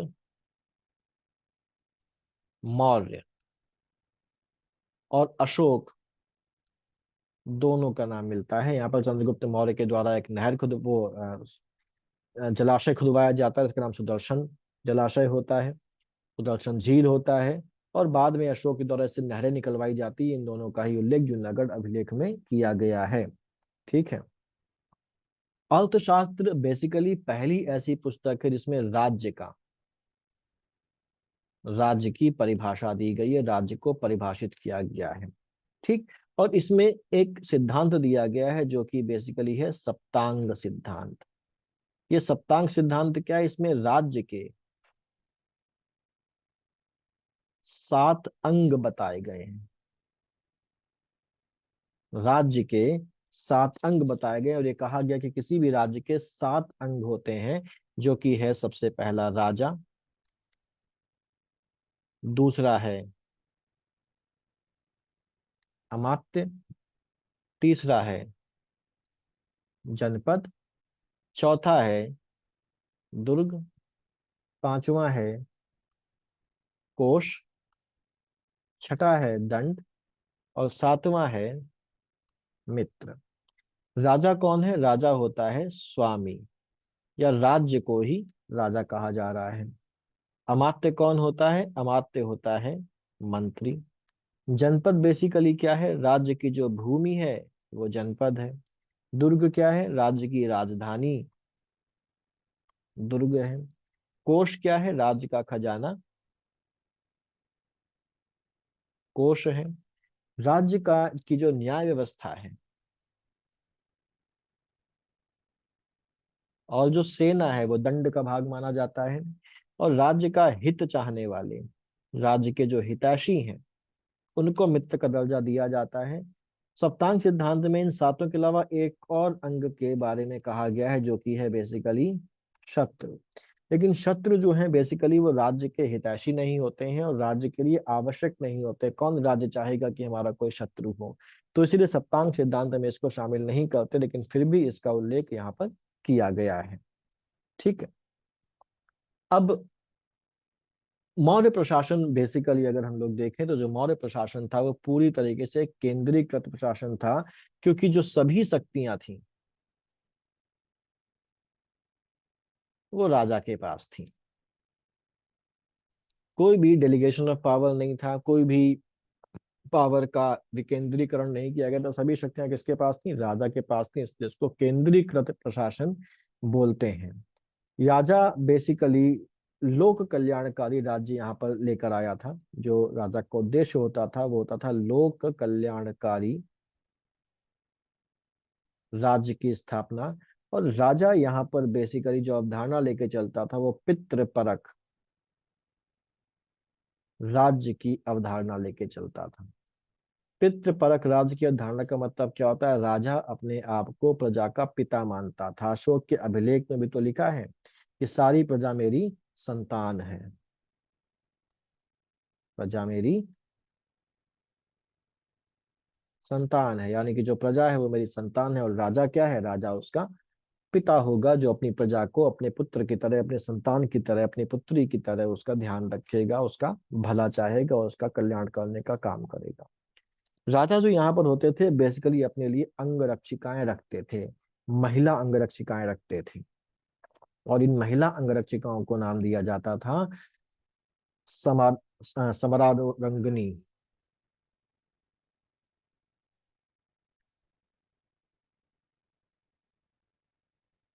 ये इनका नाम होता था, महिला अंगरक्षिकाओं का। ठीक। अब केंद्रीय प्रशासन को अगर देखें तो यहाँ पर अर्थशास्त्र के अनुसार जो प्रशासन था वो कई विभागों में बटा हुआ था, जिनके प्रमुख को महामात्य या तीर्थ कहा जाता था। बेसिकली ये जो लोग होते थे वो मंत्री होते थे, और मंत्री यानी कि अमात्य को राजा के बाद दूसरे स्थान पर रखा गया है सप्तांग सिद्धांत में। ठीक। ये जो मंत्री होते थे, इन मंत्री को बनाने के लिए एक परीक्षा ली जाती थी जिसको उपधा परीक्षण कहा जाता था। और इस उपधा परीक्षण में कोई लिखित परीक्षा नहीं होती थी, बल्कि गुप्तचरों के द्वारा इनके चरित्र का परीक्षण किया जाता था कि ये व्यक्ति जो है वो चरित्र के अनुसार किस प्रकार का है। और जो ठीक चरित्र का होता था उसी को मंत्री या अमात्य या महामात्य बनाया जाता था। ठीक। और इसको उपधा परीक्षण कहते थे। मंत्री जो थे उनको, उनका जो सिस्टम था बेसिकली वो पोर्टफोलियो सिस्टम को फॉलो किया जाता था। पोर्टफोलियो सिस्टम का मतलब क्या होता था कि इनको विभागों में बांट दिया गया था और हर विभाग का एक मंत्री होता था जिसको हम महामात्य या तीर्थ कहते थे। और ये जो मंत्री था वो अपने उस विभाग के लिए पूरी तरीके से जिम्मेदार था। और इन मंत्रियों की या महामात्यों की, जिन्हें तीर्थ भी कहा जाता था, उनकी जो संख्या थी वो क्या होती थी, 18 होती थी। यानी कि 18 प्रकार के विभाग थे, हर विभाग के लिए एक मंत्री था। तो हम चाहे बोले विभाग 18 है या हम बोले मंत्री या महामात्य 18 है या तीर्थ 18 है, एक ही बात है। अब ये कौन कौन से विभाग होते थे और उनका मंत्री क्या कहलाता था वो देखते हैं। तो जैसे पहला है मंत्री या पुरोहित। ये बेसिकली प्रधानमंत्री होता था। और मंत्री और पुरोहित दोनों एक ही व्यक्ति होते थे। और यहाँ अगर देखा जाए तो सबसे लंबे समय तक यहाँ पर जो व्यक्ति मंत्री या पुरोहित रहा है वो कौन था, वो चाणक्य था, जो कि चंद्रगुप्त मौर्य का प्रधानमंत्री था। ठीक है। इसको अग्रमात्य भी कहते थे। क्या बोलते थे, अग्रमात्य, क्योंकि ये सबसे प्रमुख अमात्य है, सबसे प्रमुख महामात्य, इसलिए इसको अग्रमात्य भी बोलते थे। ऐसे ही जो राजस्व विभाग का प्रधान होता था, यानी कि जो वित्त मंत्री होता था, उसको समाहर्ता बोलते थे। जो ट्रेजरार होता था, राजकीय कोषाध्यक्ष होता था, उसको सन्निधाता बोलते थे। युद्ध विभाग के प्रमुख को सेनापति बोलते थे। राजा का जो उत्तराधिकारी है वो युवराज कहलाता था। फौजदारी न्यायाधीश को प्रदेष्टा बोलते थे। अगर हम इसकी एक चीज देख लें, यहाँ पर जो न्याय व्यवस्था थी, न्याय व्यवस्था में हमारे पास दो प्रकार के न्यायालय होते थे। दो प्रकार के न्यायालय होते थे। एक न्यायालय होता था जिसका नाम होता था कंटक शोधन, और दूसरे न्यायालय का नाम होता था धर्म स्थनीय। ठीक। धर्म स्थनीय। कंटक शोधन बेसिकली जो होता था ये फौजदारी न्यायालय था, फौजदारी न्यायालय था। और धर्म स्थनीय जो था वो बेसिकली वो दीवानी न्यायालय था, सिविल मामले यहाँ पर देखे जाते थे। कंटक शोधन यानी कि फौजदारी न्यायालय का जो प्रमुख होता था उसको बोलते थे प्रदेष्टा। और धर्म स्थलीय यानी कि दीवानी मामलों का जो न्यायाधीश होता था उसको बोलते थे व्यवहारिक। व्यवहारिक बोलते थे। तो प्रदेष्टा क्या था, फौजदारी न्यायाधीश कंटक शोधन न्यायालय का। व्यवहारिक क्या होता था, नगर का प्रमुख न्यायाधीश या दीवानी न्यायाधीश, जो धर्म स्थलीय न्यायालय का न्यायाधीश होता था। नायक हमारा सेना का संचालक या नगर का रक्षक होता था। उद्योग कारखानों के अध्यक्ष को, प्रमुख को, महामात्य को कर्मांतिक बोलते थे। पुलिस विभाग के प्रमुख को दंडपाल बोला जाता था। सीमावर्ती दुर्गों का अध्यक्ष अंतपाल कहलाता था। और राजकीय दुर्ग रक्षकों का प्रधान दुर्गपाल कहलाता था। ठीक है। ऐसे ही जो नगर कोतवाल या जो मेयर होता था उसको क्या बोलते थे, नागरिक या पौर। हमें कई सारे प्रमाण ऐसे मिले हैं, मेगास्थनीज ने भी लिखा है इंडिका में, और अर्थशास्त्र जो चंद्रगुप्त उसकी चाणक्य की किताब है उसमें भी उसमें उससे भी हमको ये इन्फ्लुएंस मिलता है कि मौर्य काल में नगर पालिकाओं का अस्तित्व रहा होगा। और ये जो नगर पालिका थी इनका प्रमुख क्या होता है, मेयर होता है या नगर कोतवाल होता है, और उसको बोला जाता है नागरिक या पौर। राजमहलों की जो देखभाल करने वाला अधिकारी था उसको दौबारिक बोलते थे। वन विभाग के प्रधान को आटविक बोलते थे। अंतःपुर का जो अध्यक्ष होता था या जो जहाँ पर रनिवास यानी कि जहाँ पर राजा और उसका परिवार रहता था वहां की जो व्यवस्था देखता था उसको बोलते थे आंतरवर्षिक। और यही आंतरवर्षिक जो था वो राजा की जो अंगरक्षक सेना थी, राजा के जो अंगरक्षक होते थे उनका भी हेड यही अंतरवर्षिक होता था। यानी कि अंतर्वर्षिक, अंतःपुर यानी कि जहां पर राजा रहता है वहां की क्या व्यवस्था है उसको देखने वाला व्यक्ति होता था।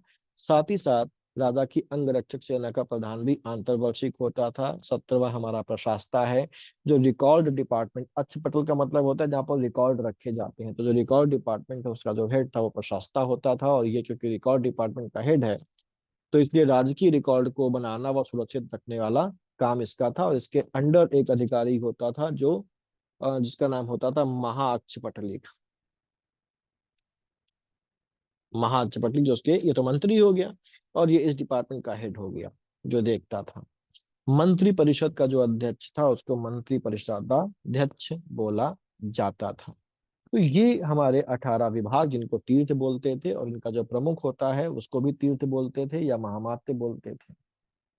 अब ये जो 18 जो तीर्थ या अमात्य या महामात्य होते थे, इनके नीचे भी कुछ अधिकारी होते थे जिनको बोला जाता था अध्यक्ष।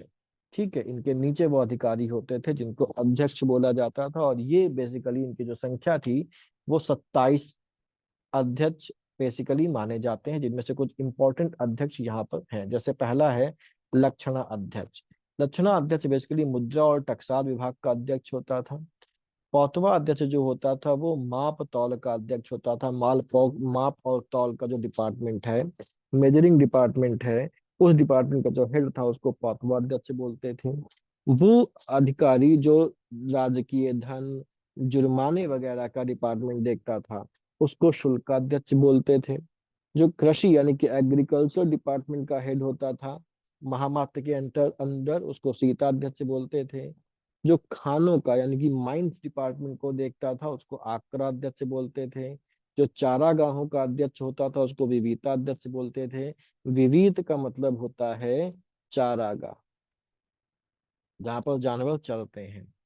व्यापार और वाणिज्य का अध्यक्ष होता है पण्य। हम लोगों ने देखा था उत्तर वैदिक काल में कि व्यापारी को क्या बोलते थे, पणी बोलते थे, है ना। तो उसी से क्या बन गया, पण्य, यानी कि व्यापार और वाणिज्य का अध्यक्ष हो गया। नौसेना डिपार्टमेंट का अध्यक्ष होता था नवाध्यक्ष। बूचड़ खाने का यानी कि स्लॉटर हाउस का हेड होता था सोनाध्यक्ष। व्यापारिक मार्गों का अध्यक्ष जो होता था वो संस्थाध्यक्ष था। प्रोस्टिट्यूट्स को जो रेगुलेट करता था, उनका जो निरीक्षण करता था वेश्याओं का, वो गणिकाध्यक्ष हो गया। नमक विभाग का जो अधिकारी था, नमक मतलब लवण होता है, तो लवणाध्यक्ष हो गया। पासपोर्ट डिपार्टमेंट का हेड मुद्राध्यक्ष कहलाता था। गुप्तचर और सूचना विभाग का अध्यक्ष महामात्रा प्रसारण था। और रुई कातने या कपड़ा बुनने के उद्योगों का संचालक यानी कि टेक्सटाइल डिपार्टमेंट का जो हेड था उसको सूत्राध्यक्ष बोलते हैं, है ना। सूत से क्या बन गया, सूत्र बन गया, या धागे से क्या बन गया, सूत्र बन गया। तो सूत्र से क्या गया, सूत्राध्यक्ष, रुई काटने वाला। युक्त और उपयुक्त बेसिकली ये जो केंद्रीय महामात्य थे और जो अध्यक्ष थे, उनके नीचे के और जो अधिकारी होते थे उनमें से युक्त और उपयुक्त भी होते थे, ये भी अधिकारी होते थे। और अभी हम लोगों ने अर्थशास्त्र की बात करी थी, तो अर्थशास्त्र में कुल 15 अधिकरण और 180 प्रकरण है, और इनमें सप्तांग सिद्धांत का वर्णन है, जिसमें राजा, स्वामी, अमात्य, जनपद, दुर्ग, कोश, सेना और मित्र, यही सीक्वेंस में आपको ध्यान रखना कि कभी कभी पूछा था कि सातवां अंग कौन सा है, तो अगर हम सीक्वेंस ऊपर नीचे करेंगे तो सातवां, दूसरा, तीसरा सब बदल जाएगा। ठीक है। अब प्रांतीय प्रशासन की बात अगर हम लोग करें, तो एक तो केंद्रीय प्रशासन हो गया, और क्योंकि साम्राज्य इतना बड़ा है तो इतने बड़े साम्राज्य को संभालने के लिए, इतने बड़े साम्राज्य को संभालने के लिए इसके कई सारे क्या कर दिए गए, हिस्से कर दिए। जैसे आज हमारे भारत देश में अलग अलग राज्य हैं, क्योंकि संभालना आसान हो जाता है तो हिस्से कर दिए जाते हैं, और इन हिस्सों को क्या बोला गया, प्रांत बोला गया। तो चंद्रगुप्त के समय जो प्रांतों की संख्या थी वो 4 थी। 4 प्रांत थे, उत्तरापथ, दक्षिणापथ, अवंती राष्ट्र और प्राची। और अशोक ने जब कलिंग को जीता और कलिंग को अपने साम्राज्य में मिला लिया, तो कलिंग को बनाया गया 5वां प्रांत। ठीक। इनको प्रांत भी बोला जाता था और इनको चक्र भी बोला जाता था, और हर प्रांत की एक अलग राजधानी होती थी। जो उत्तरापथ प्रांत था उसकी राजधानी तक्षशिला थी। दक्षिणापथ का जो प्रांत था उसकी राजधानी सुवर्णगिरी थी। अवंती राष्ट्र यानी कि जो मध्य प्रदेश या सेंट्रल इंडिया के आसपास का इलाका है, उसकी राजधानी उज्जैनी थी। प्राची की राजधानी पाटलिपुत्र थी, और कलिंग की राजधानी तोसली और समापा थी। ठीक है। अब ये जो प्रांत थे, इन प्रांतों का जो शासन था वो कोई राजवंशी कुमार या आर्यपुत्र नाम के पदाधिकारी द्वारा किया जाता था। उनकी सहायता के लिए महामात्र नाम के अधिकारी होते थे। तो जैसे मैंने बताया था ना, तक्षशिला का जो गवर्नर था वो कौन था, वो सुसीम था, है ना। सुसीम था। क्यों, क्योंकि इनका प्रशासन कौन देखता था, राजकुमार देखते थे या आर्यपुत्र देखते थे, राजा के परिवार के लोग। और उज्जैनी का कौन था, उज्जैनी का अशोक था। तो ये इनका वो सब देखते थे, मैनेजमेंट और एडमिनिस्ट्रेशन। मौर्य प्रशासन अगर देखें तो जैसा मैंने बताया कि जो मौर्य साम्राज्य है वो प्रांतों में बटा हुआ था। जो चंद्रगुप्त मौर्य के समय जिन प्रांतों की संख्या 4 थी, और अशोक के समय जिन प्रांतों की संख्या 5 हो गई थी। तो जैसे आज अगर हम लोग देखें तो पूरा भारत देश है। भारत देश किसमें बटा हुआ है, राज्यों में बटा हुआ है। राज्य किसमें बटे हुए हैं, मंडलों में बटे हुए हैं। मंडल किसमें बटे हुए हैं, जिलों में बटे हुए हैं। जिलों में के अंदर क्या है, जिलों के अंदर गाँव है। जिलों के अंदर तहसीलें हैं, है ना। तो ये एक हायरार्की है एडमिनिस्ट्रेशन की, कि सबसे ऊपर देश है, उसके बाद फिर हमारे पास प्रांत राज्य हैं, राज्य के नीचे फिर हमारे मंडल आ जाते हैं, मंडलों में शहर जिलों का वो ग्रुपिंग होती है, मंडल के नीचे जिले होते हैं, जिले के नीचे फिर तहसीलें, तहसीलों के नीचे फिर गांव वगैरह होते हैं। तो कुछ ऐसे ही यहाँ पर क्लासिफाई किया गया था। तो सबसे ऊपर साम्राज्य होता था, साम्राज्य के नीचे प्रांत होता था, फिर प्रांतों को आहार या विषयों में बांटा गया था। ठीक है, प्रांतों को आहार या विषयों में बांटा गया था। हर आहार और विषय के नीचे 800 ग्रामों का समूह होता था। ठीक, जो स्थानीय थे उसमें वो 800 ग्रामों के समूह होते थे, दौड़मुख 400 ग्रामों का समूह होता था, खारबटिक 200 ग्रामों का समूह होता और संग्रहण में 10 ग्रामों का समूह होता था। और सबसे नीचे की जो इकाई थी वो गांव थी। ठीक, गांव 10 गांव मिलके संग्रहण कहलाते थे, 200 गांव मिलके खारबटिक कहलाते थे, 400 गांव मिल जाते थे तो उनको दौड़मुख बोला जाता था, और 800 गांवों के समूह को स्थानीय बोला जाता था। और उसके ऊपर आहार या विषय या बेसिकली क्या बोलते थे, जिला होता था। उसके ऊपर प्रांत, जिसको हम राज्य बोल सकते थे, वो होता था। ठीक है, तो आहार या विषय जो होता है, इसका इसका जो हेड होता था उसको विषयपति बोलते थे। क्या बोलते थे, विषयपति बोलते थे। ठीक, और स्थानीय का स्थानिक, और उसके बाद फिर अलग अलग जगहों के अलग अलग लोग होते थे। स्थानिक के नीचे गोप होते थे, और गोप के अधीन में लगभग 10 गांव हुआ करते थे। तो ये मौर्य शासन की प्रशासन का विभाजन है। नगर प्रशासन की अगर हम लोग बात करें, तो यहाँ पर जैसा मैंने बताया कि मौर्य काल में ये प्रमाण हमको मिले हैं कि नगर पालिका का अस्तित्व रहा होगा, नगर पालिका का अस्तित्व रहा होगा। ये बात किसने कही है, ये बात मेगास्थनीज ने भी कही है, और ये बात चाणक्य ने भी कही है। मेगास्थनीज ने भी कही है और चाणक्य ने भी कही है। क्या कहा है कि जो नगर का प्रशासन है वो नगर पालिकाएं चलाती थी। नगर पालिका का जो हेड होता था वो कौन होता था, नगर पालिका का जो हेड होता था वो होता था नागरक या पौर होता था। और इस नगर पालिका के अंतर्गत नगर के प्रशासन को चलाने के लिए 30 लोगों से 6 समितियां बनाई जाती थी। यानी कि हर समिति में 5 लोग होते, तो 5 लोगों की 6 समितियां, समिति 1, समिति 2, समिति 3, समिति 4, समिति 5 और समिति 6। ठीक, लोग कितने हो गए, 30 लोग हो गए। ठीक, अब ये जो समिति थी, पहली समिति, ये इंपॉर्टेंट है। प्रथम समिति का जो काम होता था वो उद्योग और शिल्पों का निरीक्षण करना होता था। प्रथम समिति का काम उद्योग और शिल्पों का निरीक्षण करना होता था। दूसरी समिति जो थी वो विदेशियों की देख रेख करती थी। तीसरी समिति जन्म वर्ण का लेखा जोखा करती थी। चौथी समिति व्यापार और वाणिज्य से संबंधित मामलों को देखती थी। पांचवी समिति देखती थी कि जो गुड्स मैन्युफैक्चरिंग हो रही है, मैन्युफैक्चर्ड हुई है, उनका जो सेल और परचेज है वो नियमों के हिसाब से हो रहा है कि नहीं हो रहा है। और जो छठी समिति थी वो सेल्स टैक्स यानी कि बिक्री कर की वसूली से संबंधित काम करती थी। इसके अलावा यूनानी स्रोतों में 2 अधिकारियों के नाम दिए गए हैं। एक अधिकारी, इसको एग्रोनोमोई बोला गया है, वो बेसिकली क्या होता था, जिलाधिकारी होता था। और जो मार्ग निर्माण है, रोड्स कंस्ट्रक्शन, और रोड्स कंस्ट्रक्शन का काम भी इसके अधीन होता था। तो एग्रोनोमोई कौन होता था, तो हमको ये ध्यान रखना है कि वो जिलाधिकारी होता था। और जिलाधिकारी होने के साथ साथ ही जो सड़कों का निर्माण है, जो मार्ग का निर्माण है, उसकी जिम्मेदारी भी इसी एग्रोनोमोई के अंतर्गत अंडर होती थी। एंटोनोमोई भी एक अधिकारी का उल्लेख है। एंटोनोमोई बेसिकली कौन होता था, नगर आयुक्त होता था। तो ये वाला जो पेज है ये आपका बहुत बहुत इंपॉर्टेंट है। ठीक है, कर यहाँ पर कौन कौन से लिए जाते हैं, तो उसके पहले एक चीज यहाँ पर देख लें। मौर्य काल में जो राज्य की अर्थव्यवस्था है, राज्य की अर्थव्यवस्था को चाणक्य ने कहा है वार्ता। और उसने कहा है कि जो अर्थव्यवस्था थी वो 3 चीजों पर डिपेंडेंट थी, या 3 चीजों पर आधारित थी। और ये 3 चीजें कौन सी हैं, कृषि, पशुपालन यानी कि एनिमल हस्बेंड्री, और व्यापार यानी कि वाणिज्य। इन तीन चीजों पर अर्थव्यवस्था आधारित थी। और यहाँ पर चाणक्य ने जो सबसे उत्तम जो व्यवसाय माना है वो कृषि को माना है, कृषि सबसे बेहतर होता है। और मौर्य काल में कृषि में साल में 3 फसलों का उत्पादन किया जाता था, 3 फसलें ली जाती थी। वही मेगस्थनीज, ये चाणक्य कह रहे हैं, ये चाणक्य कह रहे हैं, मेगस्थनीज कहता है कि 3 नहीं बल्कि 2 फसलें ही ली जाती थी। मेगास्थनीज के हिसाब से 2 फसलें ली जाती थी।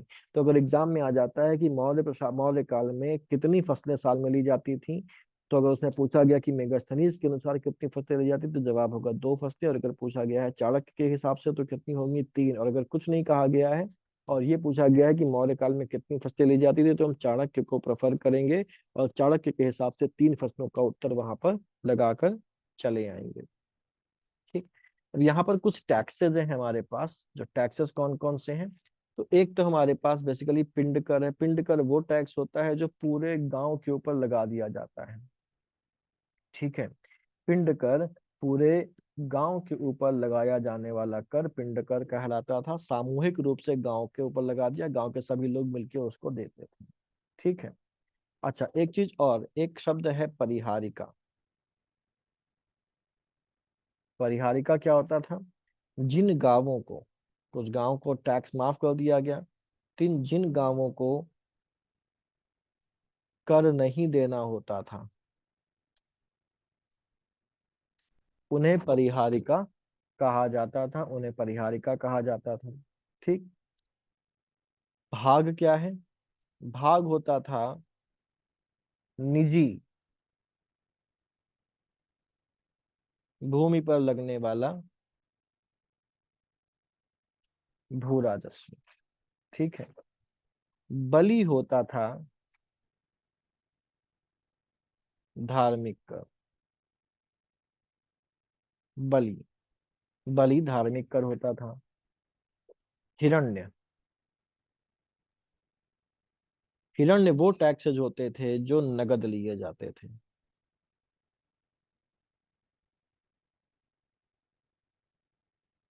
नगद लिए जाने वाले टैक्सेस, पिंड कर बता ही दिया मैंने। उदक भागम, उदक का मतलब होता है पानी। ठीक है, उदक का मतलब पानी होता है। और उदक भागम बेसिकली क्या था, ये सिंचाई का था, इरिगेशन टैक्स था, जिसकी दर अलग अलग थी, 1/5 से लेके 1/3 तक की दर रेंज करती थी। ठीक। प्रवेश्य जो होता था वो आयात कर होता था, यानी कि इंपोर्ट ड्यूटी होती थी। और ऐसे ही निष्क्राम में होता था एक कर, निष्क्राम ये एक्सपोर्ट ड्यूटी होती थी, यानी कि निर्यात कर होता था। और इसका जो रेट था प्रवेश का वो 1/5 या 20% था। और जो निष्क्राम में यानी कि एक्सपोर्ट ड्यूटी, इसका जो रेट था वो 1/10 था। और 1/6 भी था, कहीं पर 1/10 है और कहीं पर 1/6 कुछ चीजों पर लगा होता था। ठीक। एक टैक्स होता था पंकोदक सन्निरोधे। पंकोदक सन्निरोध है। सड़क पर अगर कीचड़ या पानी फैलाया जाता था, तो सड़क पर कीचड़ या पानी फैलाने वाले व्यक्ति पर लगाया जाने वाला जो जुर्माना था उसको पंकोदक सन्निरोधे बोला जाता था। 2 शब्दों से बना हुआ है, पंक और उदक। पंक मतलब कीचड़, उदक मतलब पानी, और सन्निरोधे मतलब उस पर लगा, उसको उस पर उसको उसको रोकने के लिए लगाया जाने वाला जुर्माना। ठीक। ऐसे ही एक होता था भय प्रतिकार व्यय। भय प्रतिकार व्यय ये बेसिकली एक प्रकार का इंश्योरेंस होता था। ठीक है, एक प्रकार का इंश्योरेंस प्रीमियम होता था। तो ये इतने प्रकार के हमारे पास टैक्स हैं। अच्छा, अर्थशास्त्र में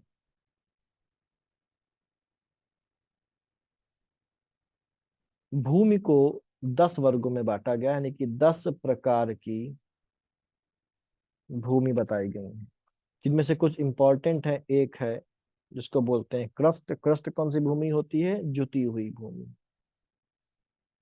उसको क्रस्ट बोला जाता था। अक्रस्ट कौन सी होती थी? बिना जुती भूमि को अक्रस्ट बोलते थे। देवमात्रक वो भूमि होती थी जहां पर अच्छी फसल पाने के लिए वर्षा आवश्यक थी। यानी कि वो भूमि जो देव मात्रक, यानी कि जो भगवान भरोसे हो, वर्षा अच्छी हो गई तो खेती अच्छी हो जाएगी, उपज अच्छी हो जाएगी, अदरवाइज नहीं। यानी कि सिंचाई का कोई साधन वहां पर बेसिकली नहीं होता था, वर्षा पर ही डिपेंडेंट जो भूमि होती थी वो देव मात्रक कहलाती थी। अदेव मात्रक, इसका ठीक उल्टा, जो वर्षा पर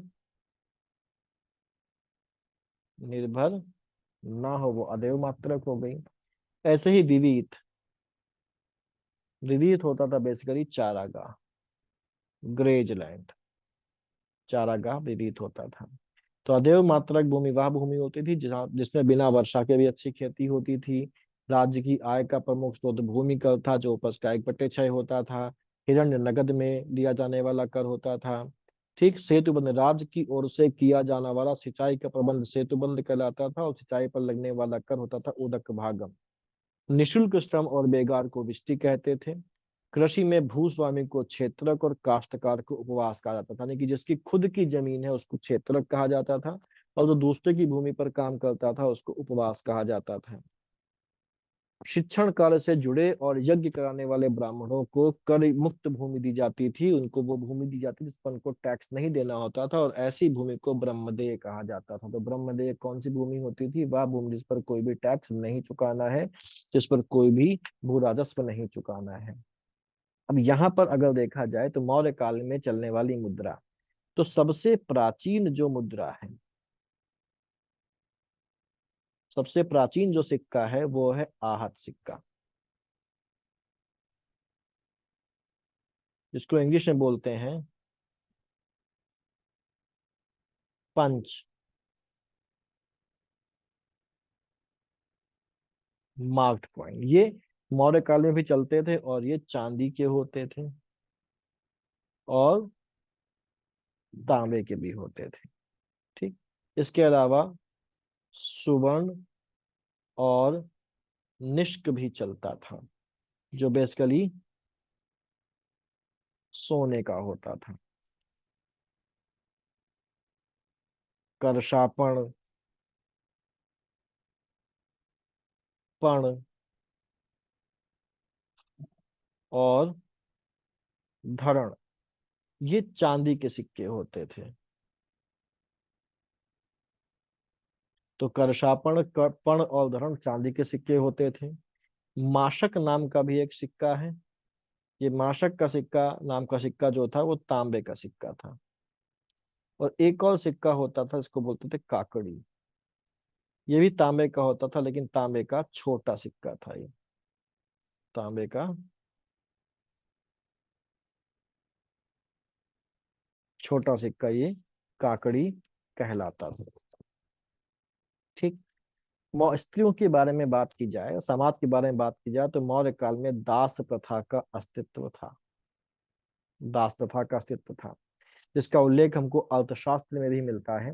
अशोक के वृहद शिलालेख में भी दास शब्द का उल्लेख किया गया है, जबकि मेगस्थनी, जिसने अपनी आंखों से सब कुछ देखा, लेकिन वो पता नहीं कैसे पहचान नहीं पाया, और उसने इंडिका में लिखा है कि भारत में दास प्रथा थी ही नहीं, सभी लोग स्वतंत्र थे, जो कि गलत है।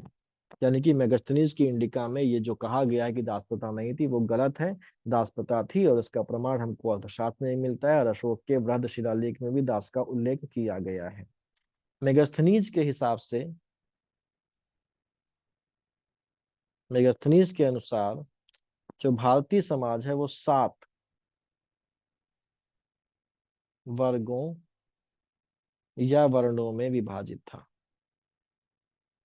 7 वर्गों या वर्णों में विभाजित था। ये कौन कौन से थे? एक था दार्शनिक, ये मेगास्थनीज ने इंडिका में बताया है। दूसरे होते थे कृषक। तीसरे होते थे पशुपालक या शिकारी।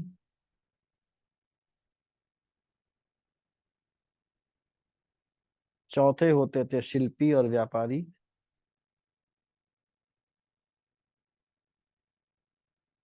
पांचवे होते थे सैनिक। छठे होते थे गुप्तचर, और सातवें होते थे मंत्री और अमात्य। ये ठीक है। इनमें से जो कृषक हैं और जो व्यापारी हैं, इनके लिए सैन्य सेवाएं देना आवश्यक नहीं था, जबकि बाकी जो है वो जब जरूरत पड़ने पर सैन्य सेवाएं भी देते थे। ठीक। इसके अलावा मौर्य काल में स्त्रियों को पुनर्विवाह की अनुमति थी, नियोग की अनुमति थी, तलाक की भी अनुमति थी, और तलाक को मोक्ष शब्द चाणक्य ने कहा है। अगर हम विवाह की बात करें तो विवाह के लिए कन्या के और पुरुष के लिए, दोनों के लिए एक आयु निर्धारित थी। कन्या के लिए जो विवाह योग्य आयु है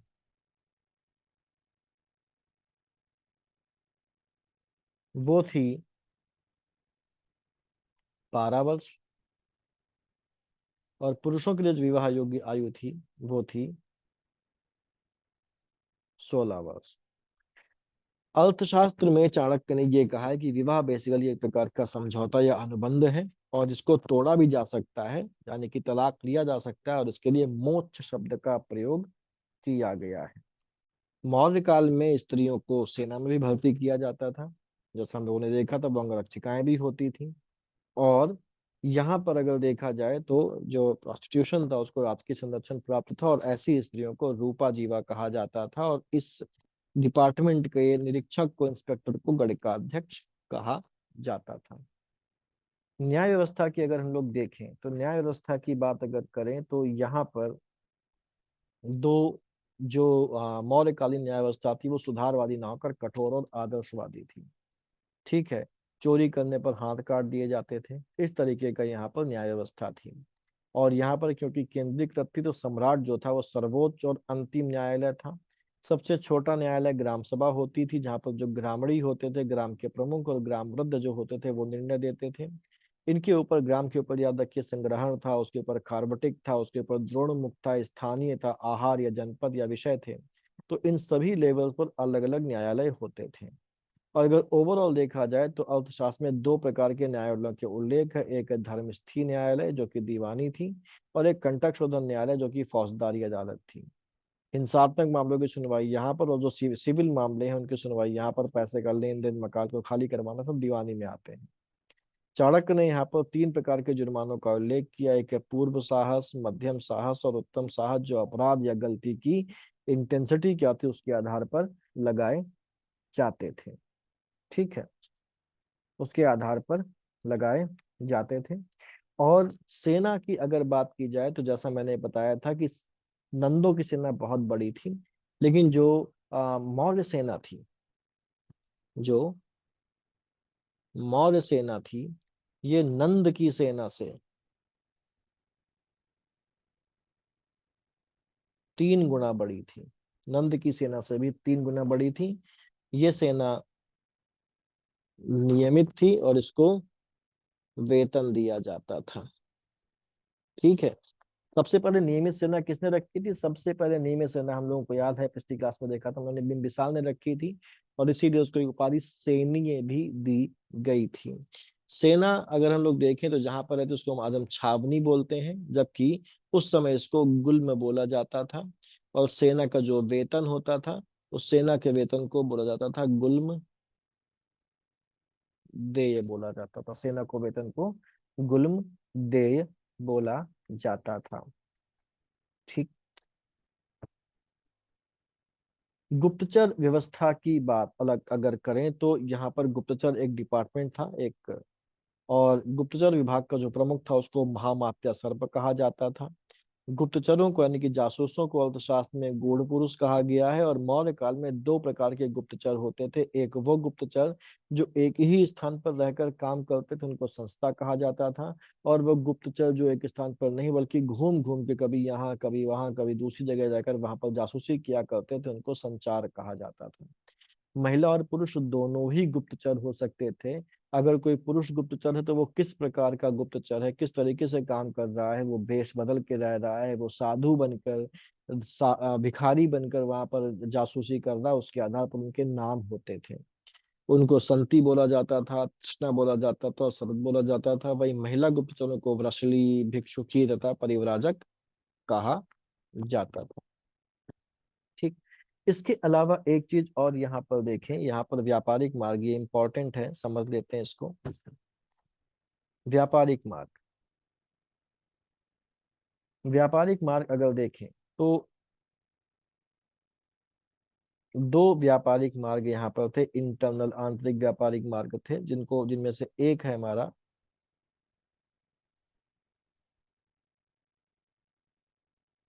उत्तरापथ और दूसरा है दक्षिणापथ।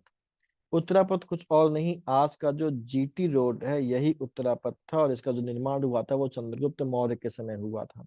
बाद में इसी का जीर्णोद्धार करवाया था, रिनोवेशन करवाया था शेरशाह सूरी ने, और तब से हम लोग बोलते हैं कि इसका निर्माण शेरशाह सूरी ने करवाया था, जबकि सच्चाई ये है कि ये चंद्रगुप्त मौर्य के समय से चला आ रहा है। और ये जो चलता था बेसिकली ये पुष्कलवती, पुष्कलवती से ताम्रलिप्ति तक ये फैला हुआ था। पुष्कलवती से ताम्रलिप्ति, पुष्कलवती क्या है, आज का पेशावर है। और ताम्रलिप्ति एक बंदरगाह था जो कि बंगाल में था।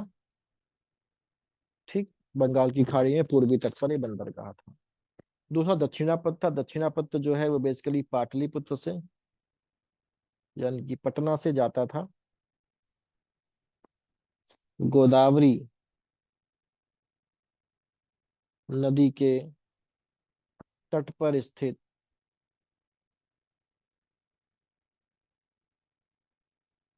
प्रतिष्ठानपुर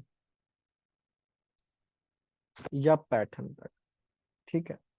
और ये बेसिकली अंतर जनपदीय मार्ग थे, साम्राज्य के अंदर के राज्य थे। और जैसा मैंने बताया कि उत्तरापथ का जो निर्माण किया गया था वो चंद्रगुप्त मौर्य के समय किया गया था। मौर्य काल में अगर देखें तो सबसे विकसित जो उद्योग था, सबसे विकसित जो उद्योग था, मोस्ट डेवलप्ड जो उद्योग था, वो उद्योग था हमारा वस्त्र उद्योग। और यहाँ पर वाराणसी और मथुरा, ये दो नगर थे जो सूती वस्त्र उत्पादन के केंद्र थे। ठीक। बंगाल जो था वो मलमल उत्पादन का केंद्र था। ठीक है। यहाँ पर रेशम के वस्त्रों का भी उत्पादन किया जाता था, और रेशम को बोला जाता था